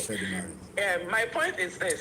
Go ahead. Cherry, ẹ̀ ń sọ̀rọ̀ MC Olúọmọ bí mo kọ́ tẹ̀ MC. Okay, àwọn boys yẹn ẹni káwọn boys bọ́ta tó bá yẹ kó rí wọ́n pé ni wọ́n mọ̀ pé wọ́n kàn lu àwọn ni MC ní gbogbo ọwọ́ abroad wọ́n prosper ó travel lọ sílùú òyìnbó lọ bá àwọn ọmọ ẹ̀ wọ́n gba award wọ́n gba recognition orí àwọn òpè pẹ̀lú kọ́ bẹ́ẹ̀ kan hun àwọn ọwọ́ àwọn ilé tó ṣe rí tó bá yẹ kó rí wọ́n ti dàrú ni ìyàwó boys orí wọ́n ti dàrú wọ́n ti pé wọ́n rú pé ayé wọn lè ga mọ́ kò yẹ water because ìgbàlódé ọgọ ibi tó yẹ òkú wọn tún èlè ọmọ bàbá ibi tó ní wọn ti dàrú sí ṣé wọn sì àwọn náà lè ṣoríire nǹkan tí ẹ jà fún yìí sìn sínú ìdánsìn ìlú táwọn fi ṣe àgbèrè yẹn they will think of better things láti fàyè wọn ṣe because ìlú ti dáa kò sáyè rubbish mọ́ wọ́n ní wọ́n ń gbọ́mọ jẹ wọn lọ́wọ́ ọkú ó ní òun jẹ́ kó wọn látọ̀ lọ jẹ. bẹ́ẹ̀ni ẹ parọ́. ẹ bá pàrọ̀ fún ọmọ ọjọ́ kọ́ wa. sin is believing rédíò òyìnbó. Sin is believing. I love that word. Sin is believing. Ẹ ṣé gan ni màmá wa, mo kí gbogbo yín, ẹ kú ìfẹ́, ẹ kú àdúrótì, àdúrà yín òun ló ń jẹ lórí wa, òun ló ń jẹ lórí bàbá wa Chief Sunday Igboho. Mo kí gbogbo àwọn security bàbá wa Chief Sunday Igboho, Igboho òòṣà, ẹ kú palẹ̀mọ́, ẹ kú múradì. Mo kí gbogbo àwọn tó jẹ́ security bàbá wa Chief Sunday Igboho, mo fi tọ̀wọ̀tọ̀wọ̀ ni mo fi kí gbogbo yín lẹ́yẹ kọ̀ọ̀kan, àtolórí àtọ̀gá, mo kí gbogbo yín. Please, can I have the correct contact number of the Korodu coordinator? David nìyẹn. Bí atẹ́niyẹn bá dẹ̀ send message, hey Koiki, tí mo ti ń gba call báyìí nísìn, message yẹn ó máa lọ sókè gàràgàgà ni. Ẹgbọ́n sókè, moment tó wà lórí ìlà. Hello. Ẹ kálẹ́ mọ̀. Grandma. Láti London. Bẹ́ẹ̀ni. God bless you. Amen. Thank God you get to our land. Definitely. You get there safely. Ọlọ́run á máa fún yín sí. Àmín. Ẹ bá ń fi sórí YouTube náà. Ọlọ́run á máa dáàbò bò yín lágbára Olúwa. Àmín Jésù. The third ó ti ṣe é ṣe because nǹkan tọ́lọ́run lọ́wọ́ sí ni. Tọ́lọ́run bá dẹ̀ sọ pé ọ̀nà ti wà, kò sí ẹni tó bá sọ pé kò sí ọ̀nà. Tọ́lọ́run bá dẹ̀ ti tilẹ̀kùn, kò sẹ́ni tó lè ṣílẹ̀kùn. Definitely. So ọ̀nà ti wà níbẹ̀, ẹ fọkàn balẹ̀. Ẹ ṣé gan. Thank you very much, Mr. Ṣẹ́gun Ọláníyì on YouTube. Àwọn abiyamọ Bẹ́ẹ̀ni ma. kó jọ tó lọ lọ́hùn ká máa gbàdúrà. Okay. Àdúrà àti Mùsùlùmí àti Christian. Tó bá bí a ká suggest báyìí màmá mi nígbà táwọn èèyàn pọ̀ tó ń wà báyìí nísìnyí, ṣé tó bá di Thursday kí gbogbo wa wà nú àwẹ̀, ṣé ká ṣe bẹ́ẹ̀? Bẹ́ẹ̀ni. Mọ̀ fáwọn kan tí ń wà nú àwẹ̀ o, bọ̀ ká kọ̀ sọ pé Thursday, èmi náà ẹ rán mi létí o kí n má lọ mú mi o. Tó bá di Thursday, àwọn a lè ṣe títí di ká ṣe ní Thursday, tó bá di ẹ wá ní sùnmọ́ mi máa jẹ́ kẹ́ sọ̀rọ̀, tó bá wá di Friday ká lọ kí Jímọ̀ lé lórí, tá bá wá parí Saturday, tó bá wá di Sunday a lọ ṣe Time TV níjọ́ Sunday. Bá a ṣe bí Ọlọ́run ṣe dá wa ká gbàdúrà ká dẹ̀ prophesize lórí gbogbo àwọn ọmọ tó máa jáde àti Sunday Igboho àti Gani Adam, every single one tó máa jáde, nobody will be missing. Lágbára Ọlọ́run. Nobody. Ẹnikẹ́ni tó bá wá gbé ọwọ́ kọ́wọ́, ẹnikẹ́ni tó bá gbé ọwọ́ kọ́wọ́ fẹ́fẹ́ látòdì ọ̀run wá, òun ló máa bì wọ́n wú. Àmín. So àdúrà ọlọ́pàá ṣẹ́gun, so kí gbogbo akákún fàdúrà. A máa ń gbàwẹ̀ náà fún Yorùbá kìíní tá à ń ṣe yìí ní church wa, a máa ń gbàwẹ̀. Mo ṣọ̀pá àwọn Muslim náà máa ń ṣe tiwọn because mo ní Muslim around. So kí gbogbo wa ká fọwọ́sowọ́pọ̀ ká gbé ilẹ̀ wa dé. Mo ṣe kọ́kọ́ sí àwọn màmá wa wá padà sékòó báyìí, ṣé kò sí wàhálà, kò séwu. Ọlọ́run lọ́wọ́ sí nǹkan tá à ń ṣe, Ọlọ́run mọ nǹkan tá à ń ṣe, àsìkò dẹ̀ ti tó ni. So mo bẹ̀ gbogbo àwọn èèyàn kó fọkàn balẹ̀, ẹ bá mi kí everybody. Ẹ ṣé gan ni. Thank you very much. Amen. Thank you. Àwọn tó ti mọ nọ́mbà yẹn +4475940509. We also take advice and but ìtò bá wà sensitive ẹ má ká sọ níbí ìbáyìí lè pè mí lẹ́yìn, but we've been taking a lot of advice, precautions and all that. Somebody's talk about the drone. We are not a lot of things that we are doing behind the scene, but not everything we will say here. But all I can say is we love every single one of you, and we know that the day is already destined to happen, and nothing can change that, and we know that definitely. Let's take more calls, and then +447594050979. Tẹ́ bá ti ń pè é máa mute background. Ẹ káalẹ́ o, ẹ káàbọ̀ sórí ètò. Ẹ káalẹ́ o, Koiki, ẹ kú ètò. Ẹni nìyẹn mọ̀. Ẹ kú àbọ̀. Thank you very much. A dúpẹ́ lọ́wọ́ Ọlọ́run fún ààbò ẹ̀ lórí yín o. A dúpẹ́ fọ́lọ́run. Ẹ dẹ̀ kú pamọ́ ti Sátọ̀dé o. Bá wa láyé lágbára Ọlọ́run. Àmín Jésù. Jésù àgbàkóso á bá wa láyé, bá wa láyé. Ọlọ́run ọba aṣọ gbogbo yín lọ, á dẹ̀ ṣọ́ yín padà. Mo kí Àwùṣẹ, mo kí gbogbo ẹ̀yin tí ẹ wà lẹ́kìtì, mo kí ẹ̀yin tẹ wà lóńdó, mo kí gbogbo ẹ̀yin alágbára ilẹ̀ Yorùbá, àfojúpayín rẹ́, mo kí Àgbẹ̀kọ̀yà, gbogbo wa ká pàdé níjọ́ Sátọ̀dé. Ẹ gbóhùn sókè màmá wa. Ọlọ́run ọba aṣọ yín lọ, aṣọ yín bọ̀, gbogbo àdúrà wa ó máa gbà lórí yín. Gbogbo àwọn tó ń ti fẹ́ ṣe alátakò, dájúdájú Ọlọ́run ọba ọ̀run ó máa kó sí wọn nínú, ayé wọn lọ́kàn padà sí rere. Ẹ jọ̀ọ́ àná láti tí mo fẹ́ sọ kì í ṣe lórí rally. Ó dà àwọn èèyàn ṣì bọ̀ tó dàbí ẹni pé wọn ò tí understand nǹkan tá à ń ṣe. Àwọn well educated people, àwọn professionals mo kàn fẹ́ dábàá tó ń bá rí lára àwọn èèyàn wa tó lè kọ̀wé bó tiẹ̀ jẹ́ bó jẹ́ pamphlet kán lè explain everything in torí details. ọ̀pọ̀lọpọ̀ understand. Okay. Èèyàn kan mo pè medical doctor ni oníṣègùn náà bá wọn bí fún nù àmúlẹ̀ 100% behind them. Then mo wá ń ṣàlàyé fún àtìgbà yẹn mo dẹ̀ ti ń sẹ́ǹdì nǹkan sí ó dẹ̀ ti ń gẹ̀ẹ́tì ẹ̀. So tá a bá lè kọ ìwé bíi pamphlet kó kó lọ sí hospitals school then èèyàn lè máa ṣóye yín. Àgbọ́yé. So ọba náà wà lọ́wọ́ lágbára Ọlọ́run. ẹ ní wàhálà o. Àmín. Ẹ káàbọ̀ sí Nàìjíríà. Thank you very much. sọ ma fi ṣọ́ yín ṣọ́ gbogbo yín àti bàbá wa àti gbogbo wọn pátápátá. Lágbára Ọlọ́run. Lẹ́ẹ̀kan sí a kí gbogbo ẹ̀yin tí ẹ wà ní ìlú, a kí gbogbo ẹ̀yin alágbára, a kí gbogbo ẹ̀yin oníṣẹ̀ṣe, a kí gbogbo ẹ̀yin ìyá Ọ̀ṣun, a kí gbogbo yín tí ẹ̀ ń bá wa tọ́jú gbogbo nǹkan tí wọ́n ń pè ní tó fi ń pè wá ní ọmọ Yorùbá, gbogbo yín pátápátá la kí. We're still taking those calls and let's go straight and take more. Hello, good evening. Ẹ káàbọ̀ sórí ètò. Ẹ káalẹ́ o. Ẹ káàbọ̀ sórí ètò sà. Mo fẹ́ sọ̀rọ̀ nípa àwọn ará bí àwọn ará òkè ọ̀yà. So gbogbo nǹkan tá à ń ṣe ń sìn, wọ́n ti bẹ̀rẹ̀ sí make arrangement wípé káwọn allow àwọn ará Biafra wípé kan lọ. Àwọn Fúlàní o náà ti ń stage yẹn o. So ìyẹn túmọ̀ sí pé wọ́n ti mọ̀ wípé kò sọ́nà intimidation ò lè ṣe é fún wọn. So gbogbo nǹkan tá à ń ṣe ń sìn ẹ jẹ́ ká túbọ̀ tẹra mọ́ sí i. Gbogbo àwọn tó ń bẹ̀rù kankan kò sẹ́rù. Ẹ jẹ́ ká support agitation. So tó bá ti ní òkè àwọn allow Biafra.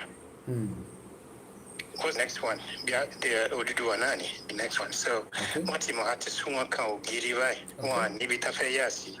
So nǹkan tí mo ní kí n sọ nìyẹn káwọn yẹn fọkàn balẹ̀ kán lè máa gbìyànjú. Thank you very much all the way from the US. Thank you. Mo rí gbogbo ẹni tẹ́ wà ní Sweden. Gbogbo ẹni tó bá lè ṣe flag fún gbogbo àwọn èèyàn ẹ ṣe, àwọn tó bá lè ṣe aṣọ ẹ lọ ṣe, gbogbo ẹni tẹ́ bá lè ṣe ẹ ṣe kẹ́ fáwọn èèyàn. But àwọn ní time láti ṣe gbogbo yẹn fún iṣẹ́ tí a wá ṣe ní ìsìn. Ẹ gbóòórùn sókè à ń gbọ́ yín o. Mo kí yín bẹ̀. Àwa ni ẹ. Ọlọ́run Olódùmarè á máa wà pẹ̀lú yín. Àmín. Ẹ jẹ́ kí wọ́n mọ̀ wípé òmìnira ilẹ̀ Yorùbá dandan ní sẹ́ẹ̀. No going back ni. Láti Olódùmarè àádìlẹ̀ lérí. Lágbára Ọlọ́run. Lágbára Olódùmarè Lagos rally on the 3rd July àjọ wà ń bẹ̀. No going back. Wọ́n ní fi ẹlòmíì ṣe wá. Lágbára Ọlọ́run. Ó máa ṣe jẹ́ nìyẹn. Olódùmarè. Lágbára Ọlọ́run. Àmín Allah. Ẹ ṣé gan ni. Thank you very much. Mo kí gbogbo ẹ̀yin tí ẹ wà ní Lagos Island, mo kí gbogbo ẹ̀yin tí ẹ wà ní mainland, gbogbo yín pátápátá ni mo kí o. Ẹ jẹ́ ká pàdé. Ṣé rí ká wá fi ẹ̀dùn ọkàn wa wọ̀n sẹ́ fún gbogbo àgbáyé tó fẹ́ wò wá níjọ́ yẹn pé lóòótọ́ ọmọ Yorùbá fẹ́ lọ, nítorí pé àgbáyé gan wọ́n ṣì ń wò pé ṣé tòótọ́ la fẹ́ lọ ni, ìyẹn ló ṣe ní ká lọ máa sign petition, but rally gangan ó máa make a big impact as well. Hello, good evening. Ẹ káàbọ̀ sórí ètò. Once again, good evening to all our brothers and sisters from other part of the world as well that are not Yorubas, from Jamaica, Cuba, Brazil. Ẹgbọ́n sókè alàgbà wa, mo ń gbọ́ yín sà. Ẹ káàsán o. Ẹ ká lẹ́dẹ̀ làtà. bẹ́ẹ̀ ni Ẹ kú ètò ẹ káàbọ̀ sí Nàìjà. èmi nìyẹn location 419. Ọ̀rẹ́ yín ní sìmẹ́ǹtì. Ẹ tún dé bàbá yìí. Ẹ tún dé lálẹ́ yìí. Mo rò pé ti parí ilé yẹn ni. Àbẹ́ ẹ̀ńdó ká gba Yorùbá nation kí cement lè wálẹ̀. Mo ń gbọ́ sà. Lágbára Ọlọ́run.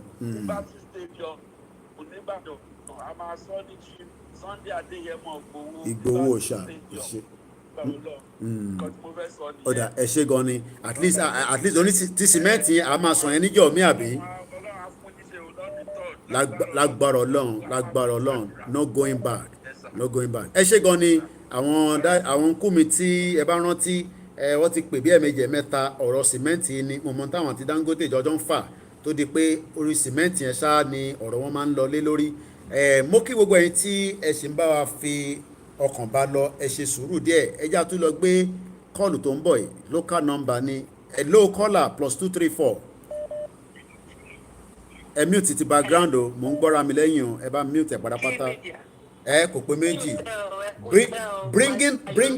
bringing the world closer to your doorstep mo shoot video kan nínú aircraft mo wá fi so yéé àwọn ọmọ mi yẹn dẹ̀ ti lọ ṣá let me refresh the phone as well lẹ́ẹ̀kan sí mò ń bọ̀ so fídíò tí mo shoot yẹn mo wá fi sórí timeline mi ìyàn kan wá ń béèrè lọ́wọ́ mi pé èwo tún lè lè tí mo tún ṣe yìí mo ní sky ni tó bá wà nínú aircraft I love sitting next to the window side màá máa wo gbogbo ẹ̀ báyìí pé ẹni tó wà ń lé kò mọ ìgbádùn kò mọ pé ìyà làwọn ń jẹ Nàìjíríà ẹlòmíì ò mọ̀ because they've lived in that poverty for a very long time +4475940979 ẹ má bínú mọ́mí tó pé lẹ́ǹkan ẹ tún try again ẹ ráyè wọlé ẹ má wọrí a ṣì ń gba kọ́ọ̀lù sí ni hello. ẹ kalẹ̀. ẹ káàbọ̀ mà. ẹ lẹ́sẹ̀ ń pa Mr. Koyi. loud and clear. kalẹ̀ God bless you. amen. yeah God bless you. amen. and July 3rd yẹn ó ti ṣe lágbára Ọlọ́run in Jesus name inshallah. kò sí wọn kankan tó máa ṣẹlẹ̀ sẹ́nikẹ́ni nínú wa. now wọ́n mi kan sọ̀rọ̀ earlier on bíi 3 or 4 people behind before kí n tó kù ní ìsìn wípé àwọn èèyàn wa population pọ̀ ní Yorùbá land wa population pọ̀ ní higher institutions wa pátápátá àti àwọn hospitals wa pátápátá government hospitals private owned hospitals population wa workers there for beg other than our patients àtàwọn students àtàwọn teachers and lecturers. bóyá bó ṣe sọ bí mọ́mí rẹ̀ ṣe sọ bóyá ká make available pamphlet àwọn tó lè bá wa kọ gbogbo àwọn benefit nínú pé kí Yorùbá nation dá dúró gbogbo àwọn benefit yẹn to students to elderly to children to whatever kó ṣàkọ gbogbo ẹ̀ in total ká máa hand it over ká láwọn èèyàn kí department yẹn tún wà ṣẹ̀dẹ̀ kí department yẹn wà káwa kan tún diversify owó àti energy síbẹ̀ so that deploy àwọn èèyàn lọ sí gbogbo gbogbo polytechnics. tẹ bá rántí ẹ jẹ́ remind yín tí wọ́n ní ká lọ máa ṣe náà nìyẹn ní April nígbà tí wọ́n ṣe press statement tó fi wọ́n ní ká lọ máa wọ́n pè ní activating people's power àwọn wọ́n ní ká lọ bá rọ̀ professionals lawyers doctors nurses ẹlẹ́ran ẹlẹ́ja artisan university student gbogbo NGO so iṣẹ́ tẹ̀ ń sọ yìí nísìnyí ni pé káwọn kan kọ̀ wá ṣe tó yẹ pé ó máa ní bullet point wọ́n ti sọ fún wa rí tẹ́lẹ̀ bọ̀ tíṣẹ́ bá pọ̀ tó dẹ̀ ṣe pé iṣẹ́ èèyàn kan lélẹ̀ ṣe rí èyí tẹ̀ ń gbọ́ wa náà ẹ bá wa ṣe ní bíi 10 bullet point kẹ wá send ẹ̀ sáwà tó bá ti wà lọ́wọ́ ní template ó wá easy fún wa láti ṣe a lot of printing ẹ̀ so because tẹ́básán kan náà kò ń ṣe gbogbo ẹ̀ náà lẹ́kọ́ ìkì máa rántí ẹ má bínú wọ́n ti sọ náà tipẹ́ àti sọ mọ́rọ̀ kódà mo rántí pé mo lọ ṣe program kan lórí express road lórí A406 wa ó ti pẹ́ onígbà tá a kọ́ bẹ̀rẹ̀ agitation máa kàn pè wọlé wọ́n ní kódà ká ṣe ní Yorùbá ni till now náà àìtí ṣe so ẹjọ́ ẹgbẹ́ tẹ́ ń gbọ́ wa náà iṣẹ́ èèyàn kan ni ẹ̀yin náà ẹ mú so ẹ ṣe gan ni mà. So thank you very much. The Constitution is not valid and we don't have any reason to be asking permission for any kind of rally. As far as I'm concerned, that Constitution is void. Constitution is illegal. Once again, a very good evening and welcome. +475 94050 is the number to bring you to the show tonight. My name is Olayomi Koiki, and I can tell you we are live reporting now from Lagos. Hello, caller. Momentum pé ẹgbọ́n sókè ìyá Odua. Ṣé o bàbá mi o ẹ káàbọ̀ sórí ètò. padà síbẹ̀ láyọ̀ àtàlàfíà nǹkan tí mo fẹ́ ní pé ìṣúná mi kò ní rẹ̀ o o. àmì ẹ bá gbóhùn sókè díẹ̀ ìyá Oòduà ohùn yẹn lọ́lẹ̀ díẹ̀. Ẹ ti gbọ́ mi dáadáa báyìí. Ọ bẹ́ tà bẹ́ẹ̀ yẹn à ń gbọ́ yín yes. Ṣé ẹ̀ ń gbọ́ mi dáadáa? ń gbọ́ yín mà. Ẹ ṣe nǹkan tí mo fẹ́ sọ ni pé mo kọ́kọ́ kí mo kí gbogbo àwọn tó ṣiṣẹ́ lọ́hùn náà bí onífẹ̀ẹ́ nìkan ń ṣàwárí àṣìlédùmarè. Àwọn tó wà ní ìlú location 419 yẹn bóyá àwọn Odùduwà tó jẹ́ Odùduwà tó jẹ́ ọmọ Odùduwà ó bá wa máa bá àwọn màmá yẹn ṣe at least tó bá lè create email fún kó tètè bá wọn ṣe because kíní kò gbọdọ̀ expire wọn wà lọ́wọ́.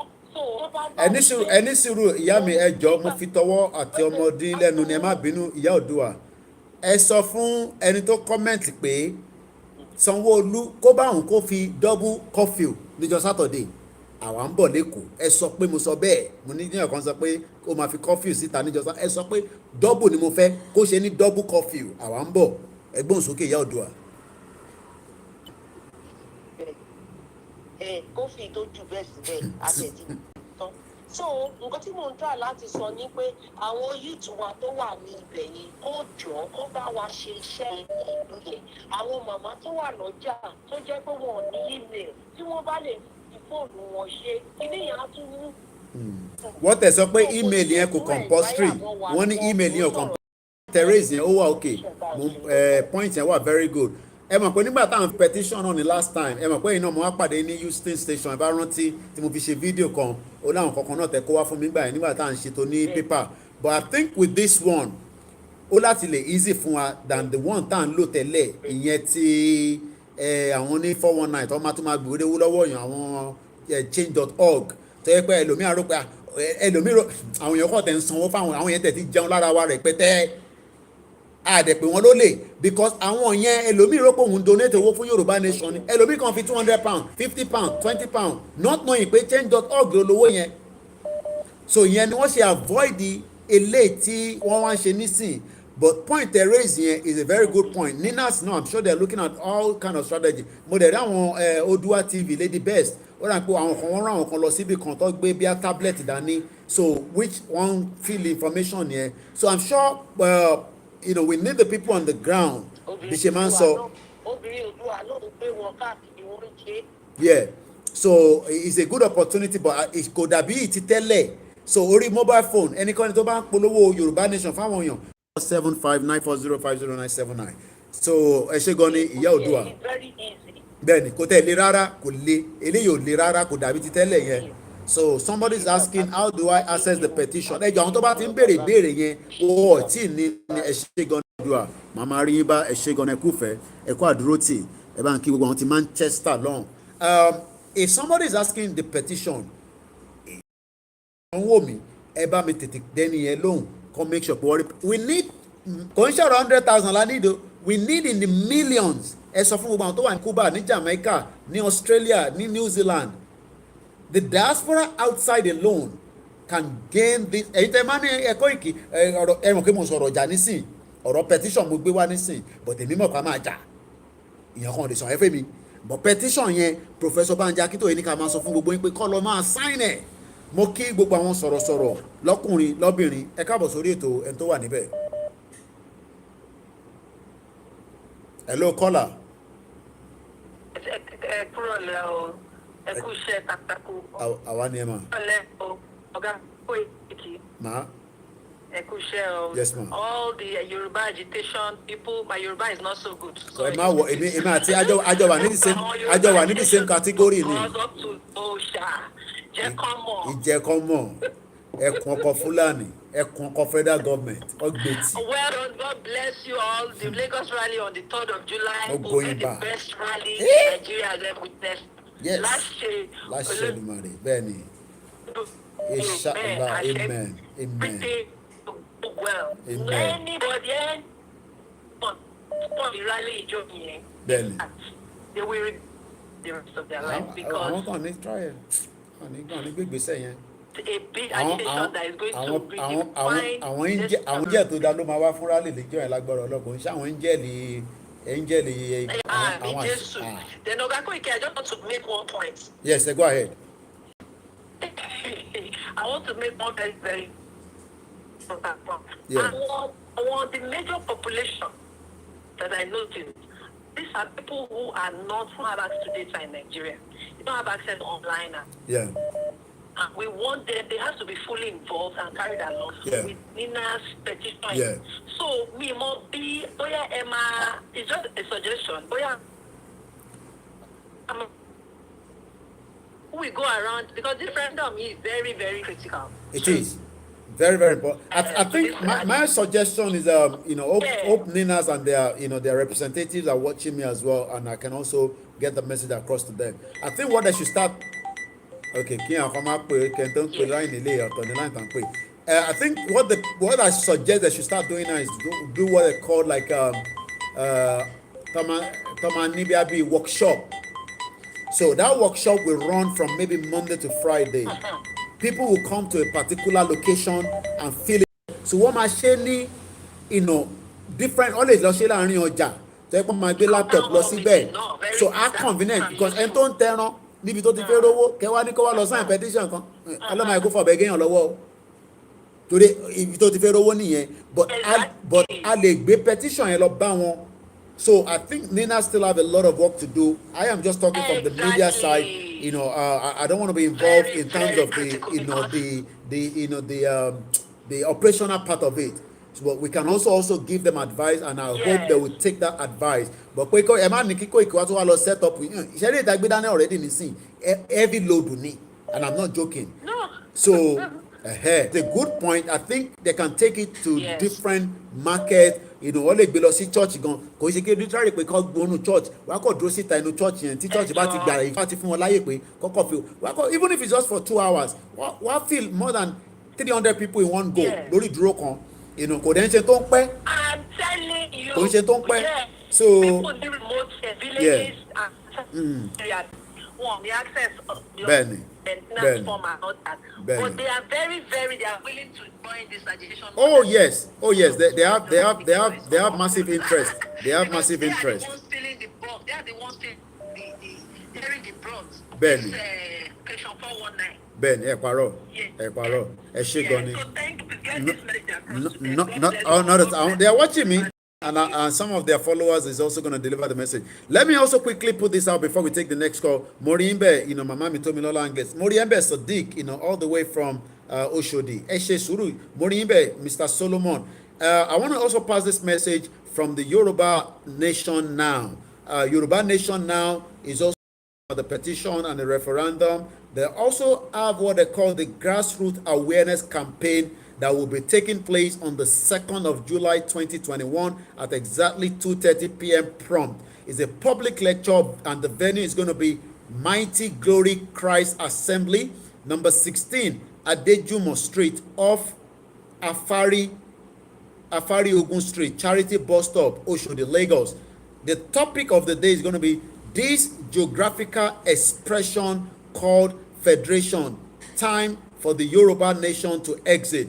The speaker is Baba Aliyu, a well-respected man. I'm sure they ban follow Baba wa Aropo. Etimagbo ton sọ̀rọ̀ lé lórí all the time. He's also the YNN representative. You can find out more information by contacting info@yorubanation.co.uk, or you can go into www.yorubanation.co.uk. You can follow them on all their website.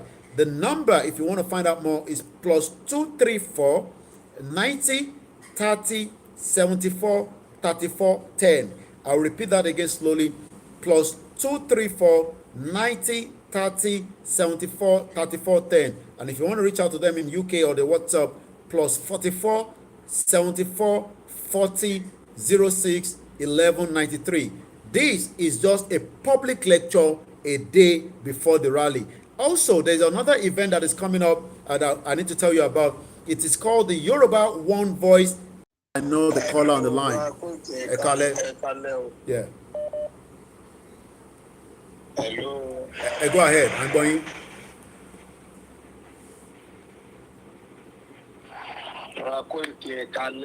Munda Ilo, Mune Ekale, Munda Ilo. Monica, go ahead. ẹ ti gbàgbé wa sóṣòdì o, ẹ ti gbàgbé mi o. tí mo dárúkọ ṣòdì nísìn báwo ni ṣe fẹ́ gbàgbé yín mo ti dárúkọ ṣòdì náà. mo wá Ìbàdàn mi ò rí yín. mo sọ fún yín pé ẹ má gbé yẹn wá sórí broadcast, mo sọ fún yín pé mo sí around nígbà tẹ wá yẹn, ẹ má tún mú yẹn wá sórí broadcast. ẹ jọ̀ọ́ àwa ti gbáradì fún rálì lọ́jọ́ ó máa bá wa láyé lágbára Ọlọ́run. Òṣèlú làwa wà o. àwa ti gbáradì. lágbára Ọlọ́run lágbára Ọlọ́run.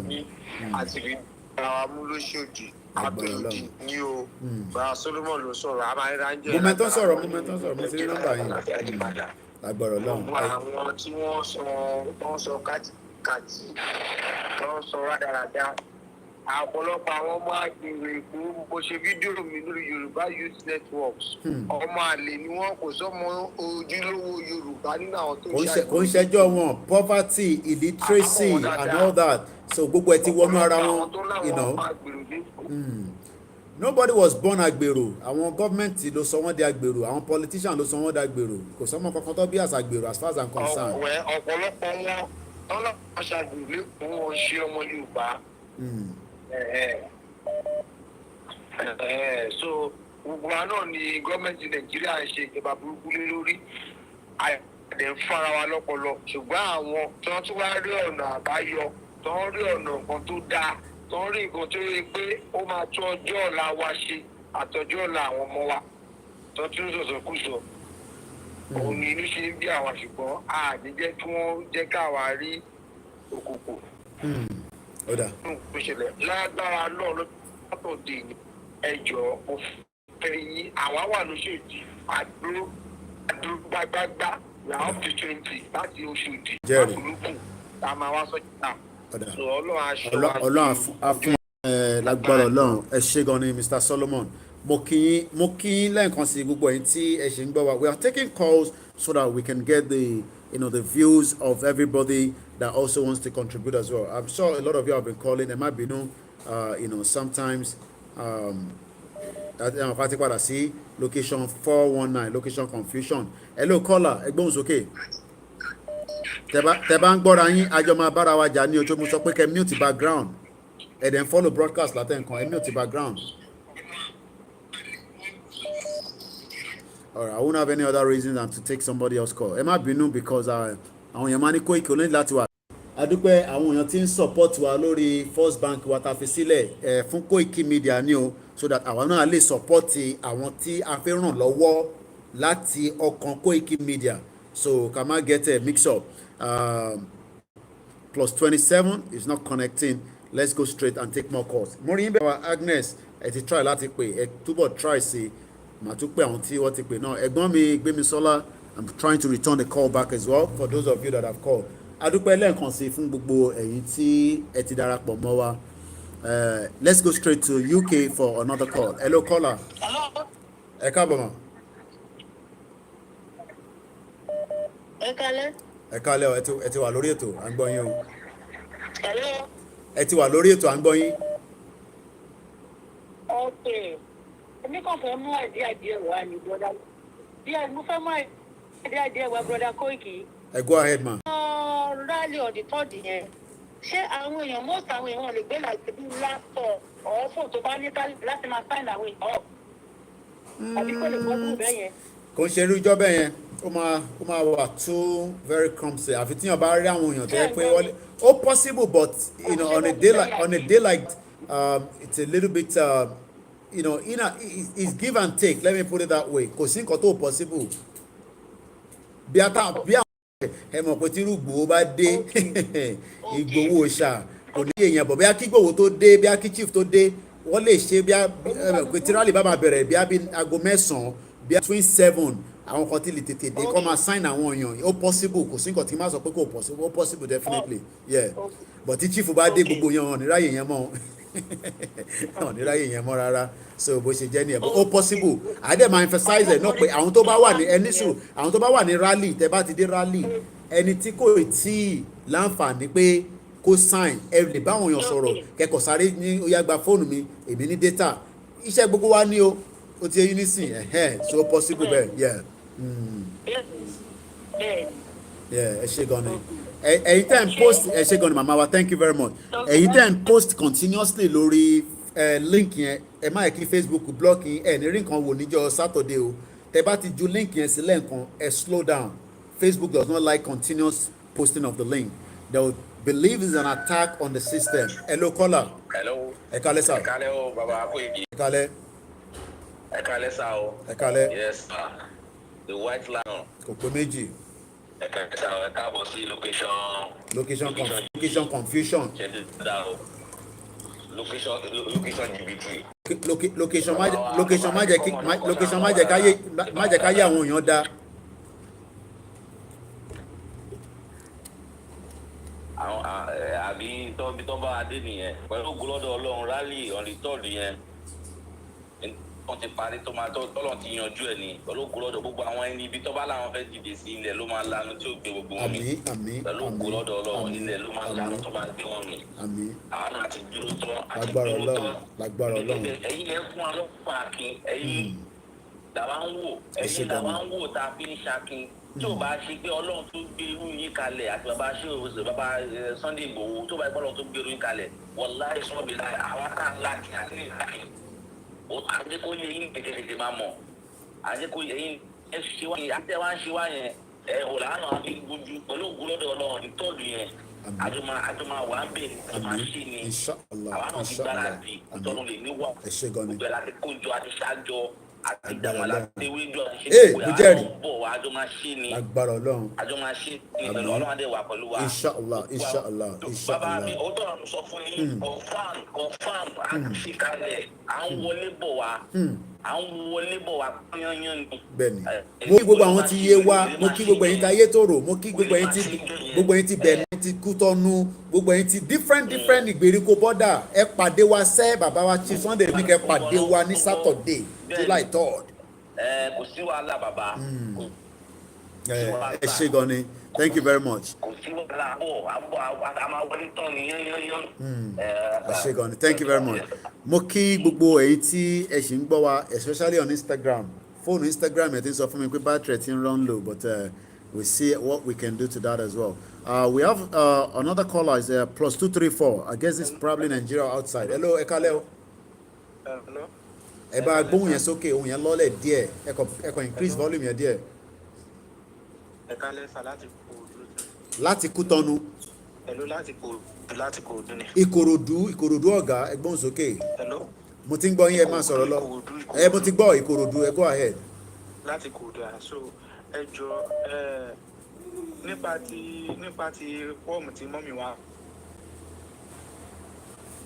aṣọ ẹjọ wa so àwọn kan wà tó kún wọn ní fóònù àwọn màmá àgbàlagbà ní fóònù tó gbé mẹ́mbà so short member ní àjọ àṣọ́ọ̀ṣì ni a ti sọ fún wọn so tó lè bá gbé fọ́ọ̀mù ẹ̀ wá tàbí tẹ̀lé fíìlì ẹ̀ fún wọn ká tún máa rìtọ́ọ̀nù ẹ̀ kọ́mú wà interesting so tàbí máa fún fọ́ọ̀mù ẹ̀ tàbí ẹ̀ ti máa tẹ̀ wọ́n máa bá fi máa fíìlì ẹ̀ fún adé máa dá fọ́ọ̀mù padà wọ́n pọ̀ mẹ́ni ìpòpọ̀ yẹ.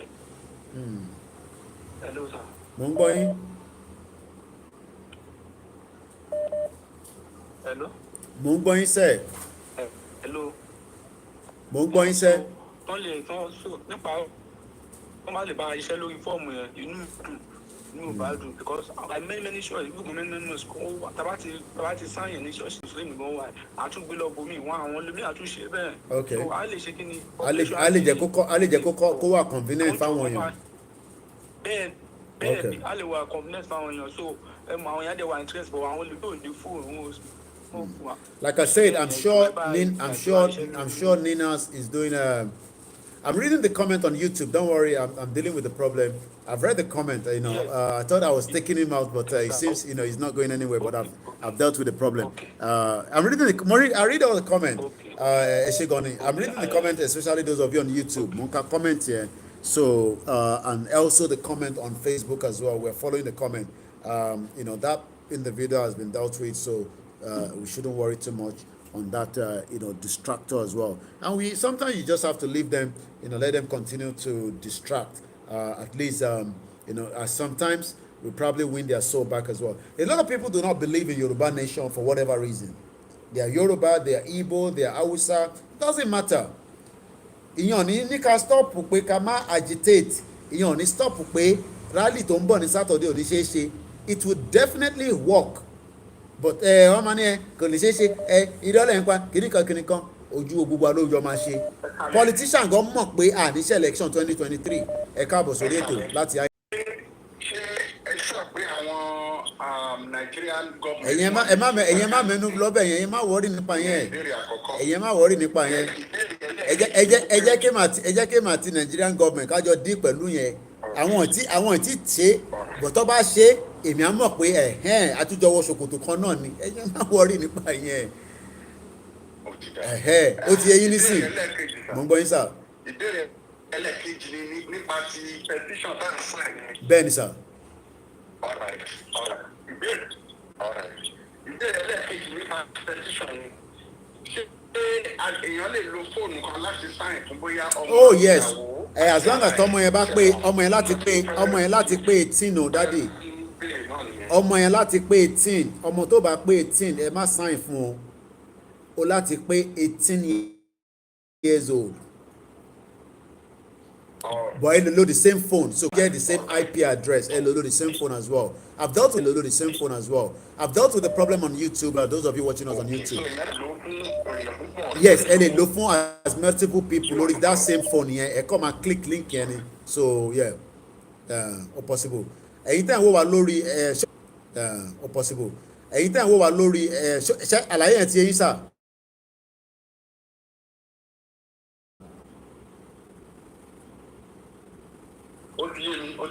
ẹ ṣe gan ni ṣe lockdown ti easy, ṣe lockdown yìí ti easy ẹ ní island.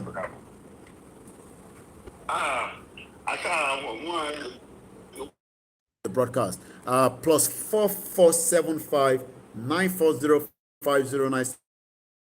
tó bá ti ráyè wọlé ẹ ṣe sùúrù, gbogbo yín náà lè máa ráyè wọlé as we're still taking calls. It's exactly 15 minutes past, and again ẹ lọ sign petition. Oh, very important. Hello, Ekale caller. Morimbe Bishop Adeyemo, I can see you there, and I knew you've already called me. Ekale. Mo dúpẹ́ lọ́wọ́ yín pé gbogbo akíyan tẹ́ ń ṣe Ọlọ́run máa fún yín ṣe o. Àmín. Ní agbára Ọlọ́run, ìlú ìmọ̀lẹ́wà wà, ó ń gbàgbà wálé àwà. So sí.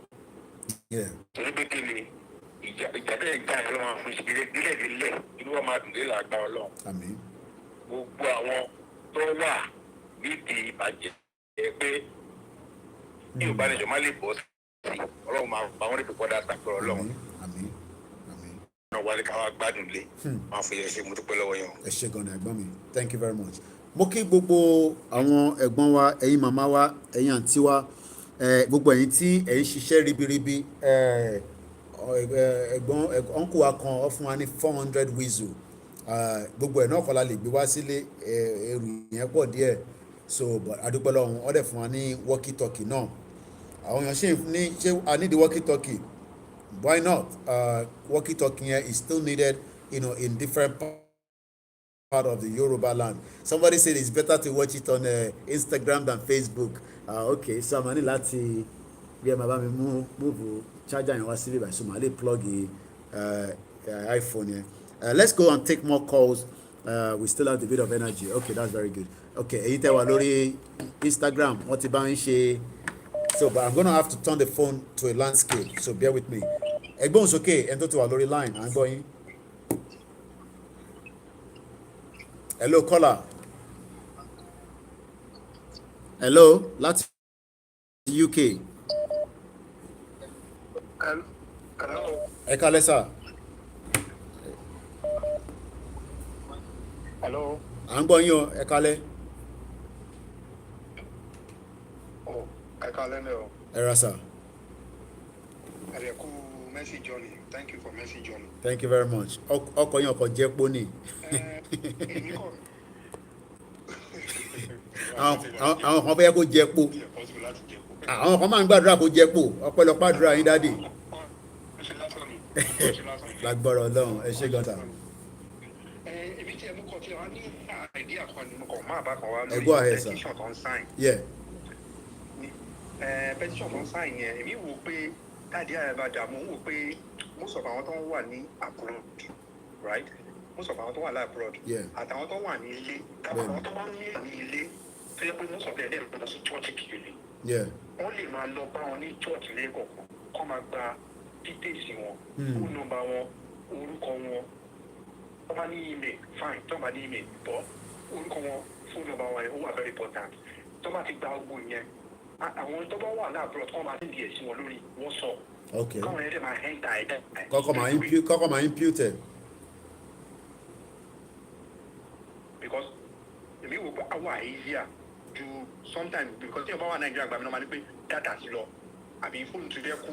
okay ẹni sọ̀rọ̀ èèyàn kan béèrè pé is the ẹni sọ̀rọ̀ daddy èèyàn kan béèrè pé is the petition very important hey more than important please the petition is the let me ẹni sọ̀rọ̀ sir mo fẹ́ respond sí èèyàn kan tó comment pé ṣé petition yẹn wà important. The petition is to give us the referendum that we are going to be asking from the United Nations. And we are not just talking about 100,000 people, 200,000. We're talking about millions of people must sign that petition to enable us to get that referendum. According to the fraudulent 1999 Constitution, we don't have any referendum into it. And that Constitution, but we can use that towards the United Nations.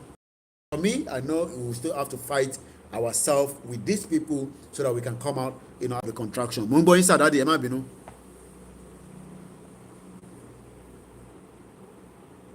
Okay, it looks like we're having difficulty with that line. Emma Binu, I might have to let that line go so that we can take more calls as well. If not, I come on hold on one to Kuni. Hello, caller, +234. Hello. Ẹ ti wọlé pẹ̀lú wa, ẹ káàbọ̀ sórí ètò. Hello, Koiki. Ẹ kálẹ́ sà. Káàbọ̀ sí Nàìjíríà padà. Èmi nìyẹn sà. Káàbọ̀ sí Nàìjíríà. Èmi nìyẹn. Báwo ni everything lọ? Adúpẹ́ fọlọ́n sà. Mr. Adémọ́lá ló sọ̀rọ̀. Ok, ẹ kálẹ́. Ok, mo ti Báwo adúpẹ́ fọlọ́n. Káàbọ̀. Èmi nìyẹn sà. You're welcome back. Thank you. Ẹ kú iṣẹ́. Yes sir. So, I mean, Ọlọ́run máa fi ṣọ́ ẹ̀ṣọ́ ẹ lọ bó ṣe ń bọ̀ bó ṣe lọ ṣe ń bọ̀ máa fi ṣọ́ ẹ̀ṣọ́ ẹ. Àmín. And gbogbo akitiyan ìwà náà kò ní jájá sàn. Lágbára Ọba tó Ọlọ́run. wá délẹ̀ wọ́n ní wá wá tì. Àmín. So, mo ní kí n kí ẹ mi. Máa fi ṣe. Mo ti padà sí Bẹ́ẹ̀ni, Nàìjíríà. bẹ́ẹ̀ni. So, then everything. Yes, Yeah. we have to come down for the rally. Ẹ ṣé gan ni. Once again, a very good evening, good morning. Àwọn kan ti wà lọ́wọ́ òru lọ́hùn ní ìlú tó wà.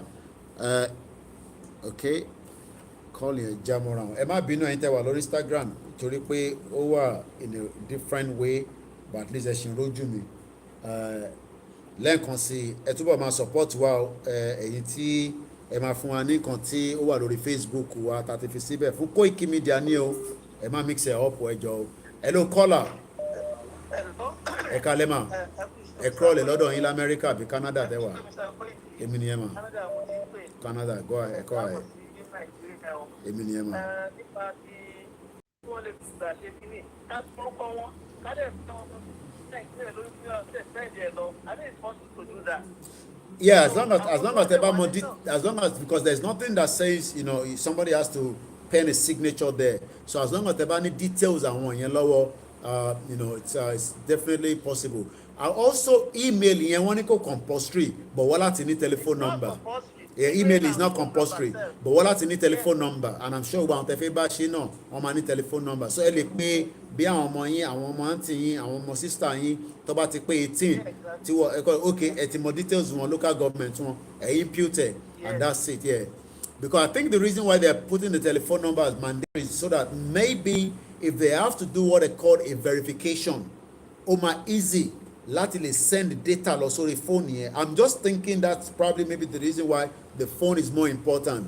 Ẹ mọ̀ pé tó bá dé stage kan ó lè fi verify ẹ̀ kọ́kọ́ send the code lọ síbẹ̀. I don't know how the process is going to work, but definitely that is also another option as well. Ẹjọ́ tó bá ní link yẹn ẹ bá mi lọ sórí Koiki Media YouTube option as well. Ẹjọ́ tó bá ní link yẹn ẹ bá mi lọ sórí Koiki Media YouTube kẹ́ bá wa fi sínú ẹjọ́. Ẹ ṣé gan ni màmá wa láti Canada, even though pé US ni mo fi sórí nọ́mbà yẹn. Ẹ ṣé gan ni. Oh, yeah, sorry. Ẹ má bínú. Ẹ ṣé gan ni. I say good evening and good morning to all our youth, especially the diaspora children. I always say to you, don't be confused. Why are we fighting for Yoruba nation we are Nigerians. No, you're not Nigerians. The history that you should have told have been distorted. And we are now trying to tell you that you are not Nigerians. Our origin is from the, before the white man came in 1900. They came down in 1900, and we have been in existence before they came down. So, still quite a lot of missed call. I'm also going to refresh the phone so that we can enable more calls to participate as well. If not, don't pay our calls at a miss so that I lè balance the conversation here. Anthony 842, the last 3 digits. Etiwole. Hello. Ẹ má bínú, ẹ mọ̀ pátó wà ní location 419, so the network might be failing back and forth. Hello. Wọ́n ti mute ara wọn. Okay. We already receive call ni. I will give her another few seconds. All right. Moment to ṣẹlẹ̀, mute ara yín ni, so we couldn't hear you at all. So I'm allowed to try again. Let's go straight to the next caller. This is, I think, plus 27. Hello, Ekale. Kò ní gbé ọ̀dà lẹ̀. Agbára Ọlọ́run jẹ́ gbogbo wa láti máa gba Yorùbá nation wọn nígbà lẹ́yìn wa gbogbo alájẹ máa jà fún mi. Nǹkan tí èmi kàn fẹ́ sọ ni pé ṣé rí nípa petition yẹn, at least ó máa bẹ́tà àwa míì tá a bá wà lábroad tá a bá lè help àwọn family wa míì tá a bá lè bá wọn input information wọn tá a bá ti ní, at least èmi lágbára èmi ti ṣe bí àwọn most of my family àwọn distance family tí mo mọ̀ gbẹ̀mọ̀ pé náà ìjà location 419 wọ́n máa lè sọ kò sí data kò sí iná kò sí kinní kan, so at least àwọn táwọn alápò tí lot of us bẹ́yẹn tá a bá lè ṣe. Ká take responsibility yẹn.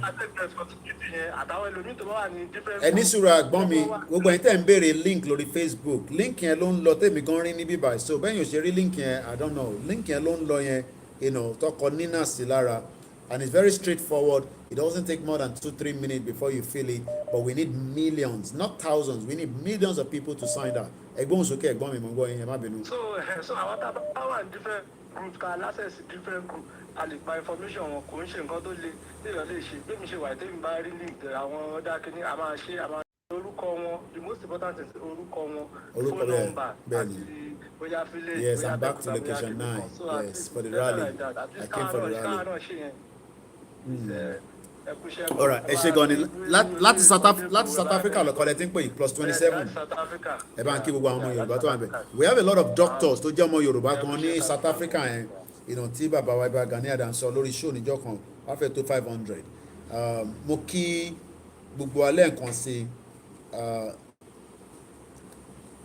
Okay, ṣé direct call ilé ìnáwó jí mi lórí bẹ́ẹ̀. All right, ẹgbọ́n sókè. Ẹ kálẹ́ o. Ẹ ra sa o. Ẹ ra sa. Ẹ kú iṣẹ́ takuntakun. Gbogbo àjọ ń ṣe ni. Dúpẹ́ lọ́wọ́ yín. Ká dúpẹ́ f'Olódùmarè. Bẹ́ẹ̀ni gbogbo àjọ ṣe. I appreciate it. I will explain how to sign the petition after this caller. Mo ní information kékeré kan tí mo fẹ́ pass mi. Okay, ṣé n tí gbogbo wa lè gbọ́ ni ẹni sùúrù ọ̀dà ọ̀yà ẹgbọ́n sókè. Ẹgbọ́n sókè. Mo ń gbọ́ yín. Location 419.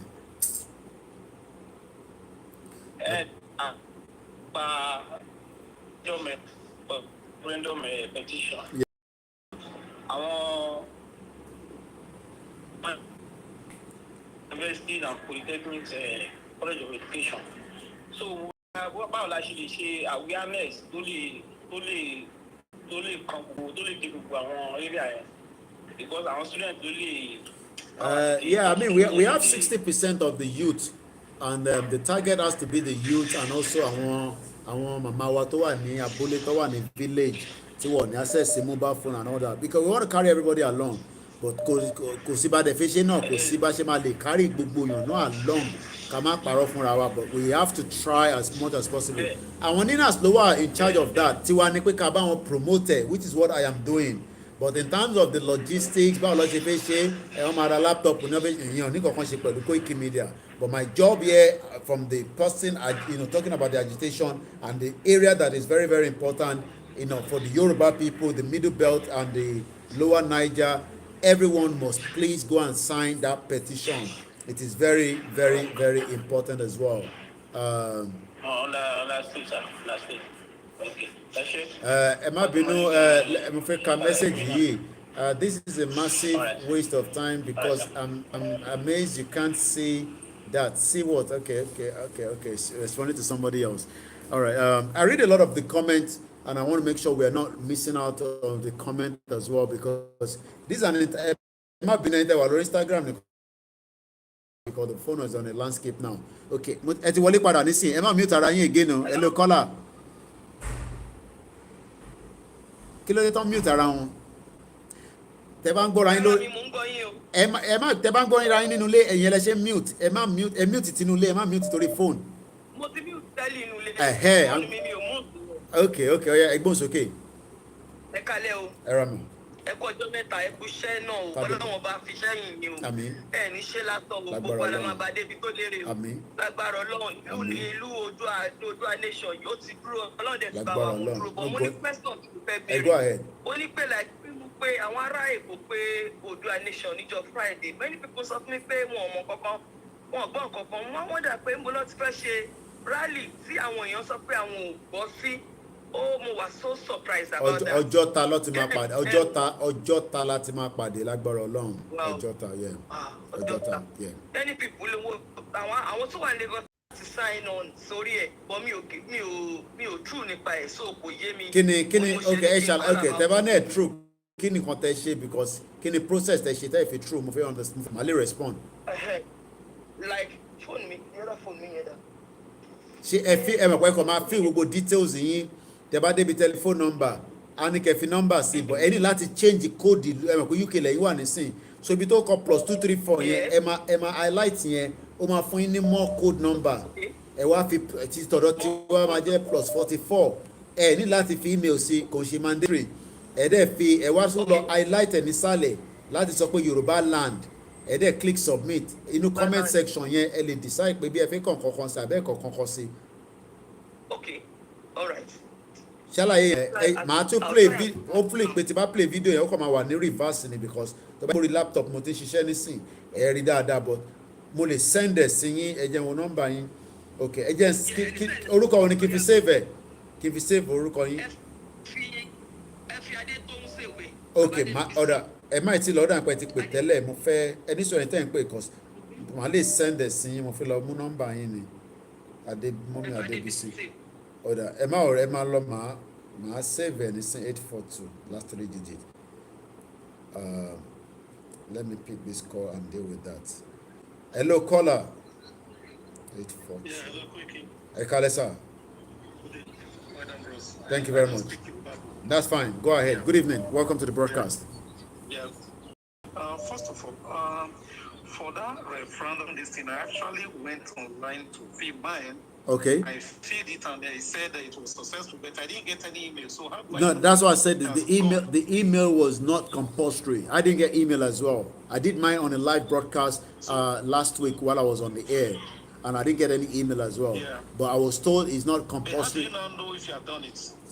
Because you've already submitted. They've got you put your number there. Your number was you still put the number there, right? Because the number would have been mandatory. Yes. So I'm sure at some point we'll all get a kind of notification on the number because the number is. So I'm assuming what the number is mandatory is. You know, if they're going to be putting this to the international community, the only way they can kind of reference whether each individual is a legitimate person, or maybe if they're going to have to contact every one of us, they can send a number. They can send a message automatically to all those numbers, and then you will receive it. But with the email, I don't want you to stress too much. I never received one myself, and I didn't bother. Okay. And there's no point to go and fill another one. Yeah. Yeah, I just wanted to confirm Yeah. that's one. Then my second reason for calling for the rally. The rally, yes. The third. Yeah. Yeah, I want everybody to be cautious, you know, especially the organizers, because obviously we understand the Nigerian government. We know what they can do. We Okay. know what they have done before. Yeah, we know. And Yeah. we know what they can do. Yeah, we're aware of that. So Yeah. obviously, I'm looking at a situation where you will not be expecting the police or soldiers to come and start dispersing people. They are going to use Hoodlums. people within the Hoodlums. hoodlums. Hoodlums, yeah. So they Hoodlums. will create a kind of a fracas. A scenario, and then they'll then bring the security apparatus inside. Exactly. They Yeah. will now create a scenario, a fracas, where they will now say, okay, they have to come into it. All right, shall I tell you what is going to happen? Let me tell you what's going to happen. We don't pray for that, and we hope it's not going to happen. Lagos will be where we switch off the light. I won't say more than that. I've been talking about switching off the light. Look, where we are now, at the stage where we are now, we care less, and we not just care less, we have nothing to lose. The government have more to lose. What do we really have to lose? So when you talk about that, it's good that we analyze it, we talk about it, but I don't want any one of us to be scared or worried about whatever they want to do. If they like, let them go and bring all those the one that put the 3 mark like this here. Let them meet us. Let them meet us on Saturday. I will be there. Sunday will be there. Ilanomo Odua will be there. Ninas will be there. Igbo will be there. Yoruba will be there. Let everybody come down there and let them come and do their worst. Honestly, my brother, you are doing a good job. There is no time. There is actually no time. This in the S-Men, they are all the same thing. They are the same. Joint forces. We have a government that is killing, is creating genocide in the southeast, killing more Igbo people in the southeast, and the Fulani terrorists are moving around across the bushes and killing more innocent lives. And if you listen to that video, one of them actually spoke English, and he said, "What is next now is jihad." Oh yeah. Did you hear? Yeah. He said it in the video. In the video, he said it. So we have gone past that stage that we can be intimidated, we can be. No, we have gone past that stage. That stage was probably maybe before our eyes open. Now that our eyes don't open, Kuro eyes don't open, someone who will be hearing this video, I'm sure they'll tell him already that guy, that boy, he has arrived back to Lagos. So, and he said, people to go and read the paper tomorrow, they will say that Koiki Media said the rally will hold as planned on Saturday, and that's it. We are not fighting the security, but we are fighting for the self. I'm gonna see him again very soon. Boris, he hasn't answered my question now. He's gonna answer that question. All right, my brother. Thank you very much, and let's let you go and take more calls. Hello, caller. Good evening. Ekaleo.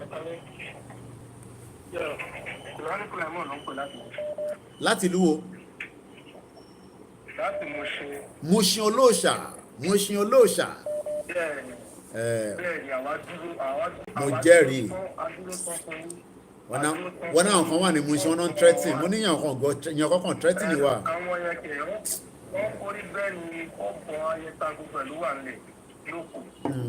Ká focus ibi tá à ń lọ, a fi ṣe peaceful rally, kò sí tó kàn wá pẹ̀lú anybody. Sanwó-Olú mọ̀ pa ń bọ̀, kò sí tó kàn mí pẹ̀lú commissioner for police, problem tiẹ̀ nìyẹn. Àdìkọ́ máa kò security bọ́ta, bọ̀kọ́ máa disturb wa, ọ̀nà méjì ni. Tó bá disturb wa, ẹ̀yin ọmọ tẹ jẹ wédú àtẹ àmàlà, ẹ̀mọ́ ta máa ṣe ẹ̀gbọ́n sókè. Ìtàgbéda ni. No retreat, no surrender. Mo kí gbogbo ẹni tẹ́ wà ní Mushin ẹ lọ máa gbára Saturday ti dé tán lágbára Ọlọ́run. Ó láṣọ máa bọ̀ ní rally. Ó láṣọ máa bọ̀ ní rally. Kájọ máa ṣe ni lágbára Ọlọ́run. Ẹ ṣé gan ni. Mo ṣé gan ni lágbára Ọlọ́run. Àwa la máa rẹ́ ìyẹn ọ̀tá wa nítorí pé Yorùbá tó bá sì ń sọ pé ká dúró nínú oko ẹrú yìí, they are the enemy that does not want us to be fruitful, the enemy that does not want us to prosper, the enemy behind why myself and you we are suffering. Look, it doesn't matter. Forget about anybody you saw. It does not matter. The problem is we have better opportunity here in our land, on our land, than being outside the country. That's what a lot of you don't understand. Forget about the exchange rate. think about the prospect that we can build a nation that will work for everybody and everybody will be accountable regardless of wherever you are or whoever you are. Hello, caller. Hello. All right, mute the background. I can hear you loud and clear, sir. Good evening. Good evening, sir. But you got to mute the background. The other one that is speaking, mute it completely. All right, sir. Welcome back. I'm here with you all. Mo sọ fún yín pé mo ń padà bọ̀, mo ní mo lọ jìnnà. Lẹ́yìn àjọ sọ̀rọ̀ náà tẹ́lẹ̀ náà. Mo sọ fún yín pé mo ń bọ̀. Ìgbẹ́ ṣé ara rẹ̀ ní kí náà wò rí. Ẹ ṣé gan ni. Báwo wà lẹ́sìn family nǹkan? Àlàáfíà family máa ní máa kí gbogbo yín. Wọ́n fún wa láyé kó ká tó padà wá. Ibi tá a dé ìkan, bébí kan bá ní ká go back ìkan lẹ́yìn kan nà mí lẹ́gbàá gidi. No going back ni.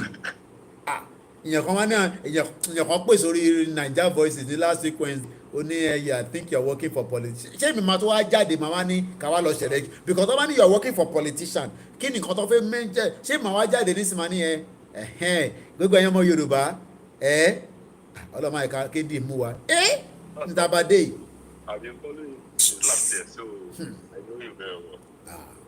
So by Saturday, inshallah, we're going to. Lágbára Ọlọ́run ẹ má bọ̀ ẹ má jẹ́ kí àwọn kan dẹ́rù bà yín pé awuyewuye ẹ má bọ̀ kẹ́ wá jó kẹ́ wá ká nà sí àwa flag wa báyìí ká fà sí à kó máa fẹ́ lọ títí ẹ káàbọ̀ sórí ètò. Yà ẹ kálẹ̀ akúndédé wòye o. Àwa nìyẹn aago méjì láti fi lọ lò báyìí kò ní sùn rẹwà. After this we take maybe 2 or 3 more calls and we bring the show to an end so that Kevin náà lè lọ sùn. Broadcast rather. Hello bàbá. Yes. Bàbá mo kí gidi gan o. Èyí náà kí. Mo kí ní méje mo kí mẹ́jọ o. Mo kí gbogbo yín pátápátá. I really appreciate you and I appreciate bàbá wa Ìgbòho ṣá. Jẹ́ kó mọ̀. Jẹ́ kó mọ̀. Jẹ́ kó mọ̀ wọ́n. Jẹ́ kó mọ̀ wọ́n. Ọlọ́run á bá lọ́rẹ̀ mi wọn. Àmín àmín. Aburú kankan ò ní ṣe ọmọ Yorùbá kankan níta máa fi gba ilẹ̀ Inshallah láṣẹ Èdùmàrè orúkọ Jésù. Petition yẹn bẹ́ẹ̀ni tẹ̀ fẹ́ sọ̀rọ̀ lé lórí. Ok. Àwọn kọ̀ọ̀kan àwa náà tí à ń pè sórí ètò náà. Bẹ́ẹ̀ni. can do it as well for people. Ó possible. Ṣálàgbà yẹn ti lọ ni. Mo ná possible sẹ́ẹ̀. Tí wọ́n fi ń pè yẹn gan ẹni tó bá ti wà lórí kí tó bá ti ní líǹkì yẹn he can do it as well as possible for people. At least ìgbà tẹ́ ti send ẹ̀ sí mi I have done it for my family. Even my mother mo mọ̀ pé mama small phone ló wà lọ́wọ́. Bẹ́ẹ̀ni. It's very simple since the the family. Very good. Workers. Very good. Mo ṣe fáwọn workers mi with my phone very good. Kankan ṣe you just tag their own number then you tag their name their first name and their last name then their local government. sọ nípa Yorùbá local government wọn then kí lè fẹ́ rí ní sọ ṣé orílẹ̀-èdè ta wà yìí location 419 yìí ṣé kò tí ì sun yín. Òótọ́ ilẹ̀ Yorùbá làwọn fẹ́ o. Ẹ̀dá sọ mí tiẹ̀. It's very simple for everyone to do. Very simple. Ẹ má bínú alàgbà mi bàbá mi Rasheed because I know I'm also it's been a long day I can tell you and I have loads of work on my plate and I have to also start winding down the broadcast as well. Okay, I'm just gonna give 3 more calls after this and then I will finally wind it down as well.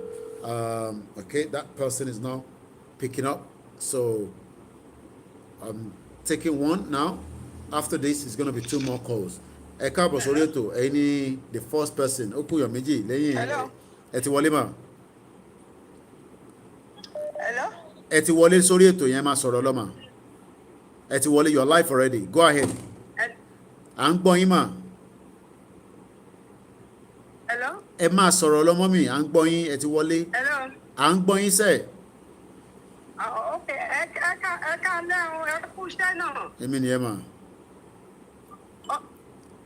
Ọlọ́run á máa fún yín ṣe o. Àmín. Ọlọ́run á dúró ti gbogbo wa, ojú òní sí wa. Àmín lágbára Ọlọ́run. Àmín. Ojú òní. Àmín Ọlọ́run. Mò ń gbọ́ yín, ẹ má gbọ́ lé tinúlé yẹn wà delay yẹn ló ń ṣe confuse yín, ẹ mute tinúlé tẹ̀ ń gbọ́ yẹn. Ẹ ṣe gan ojú òní sí wa, ojú òní sí wa. Àmín.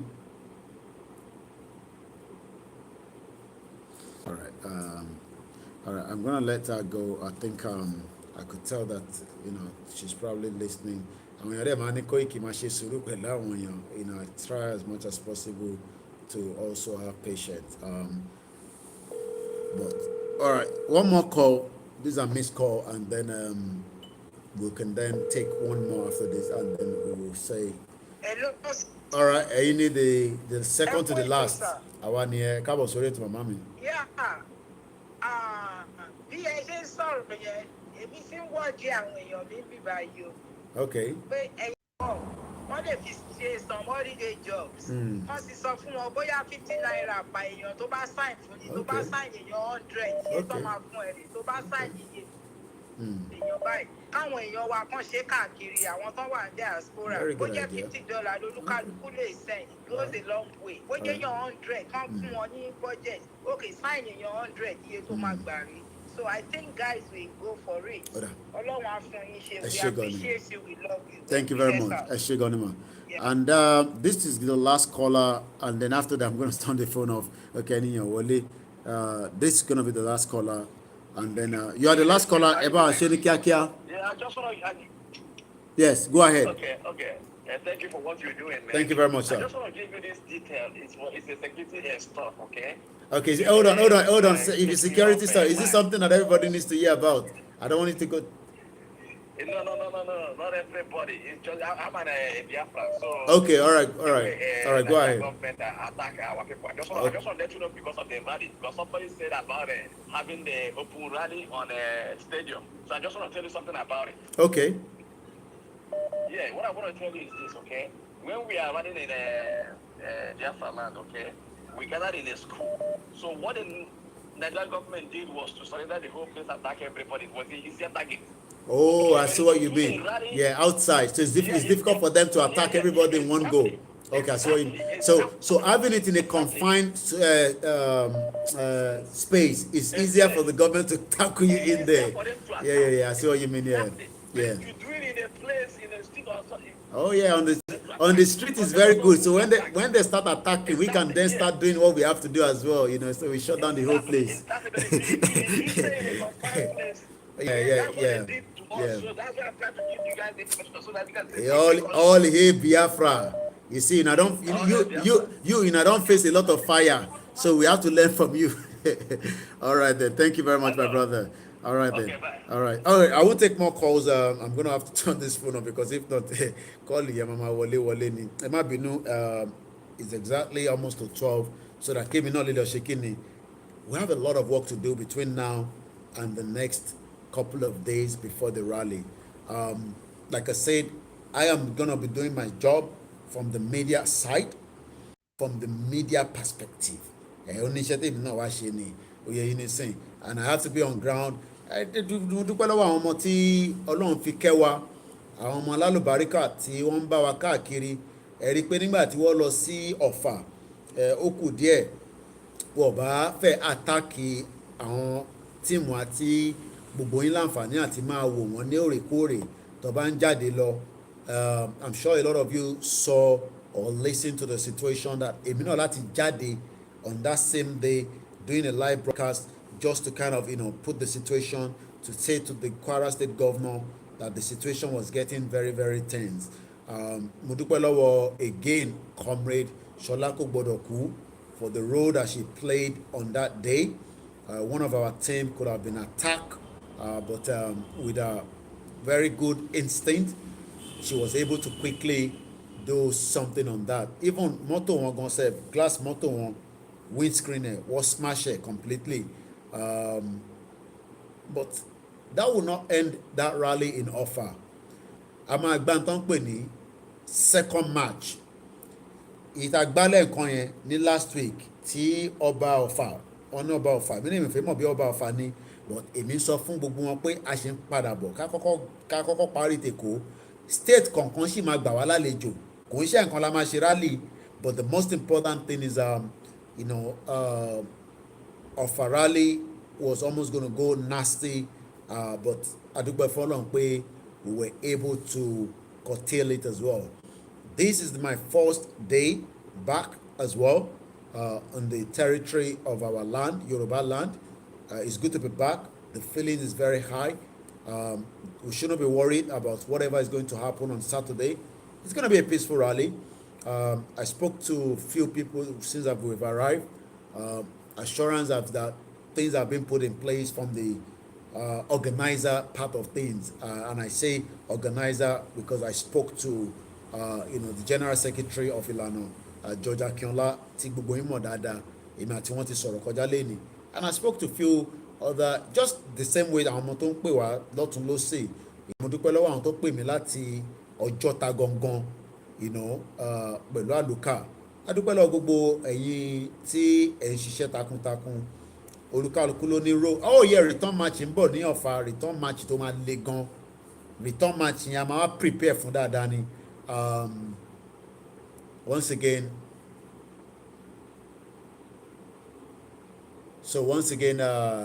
we give thanks to everyone.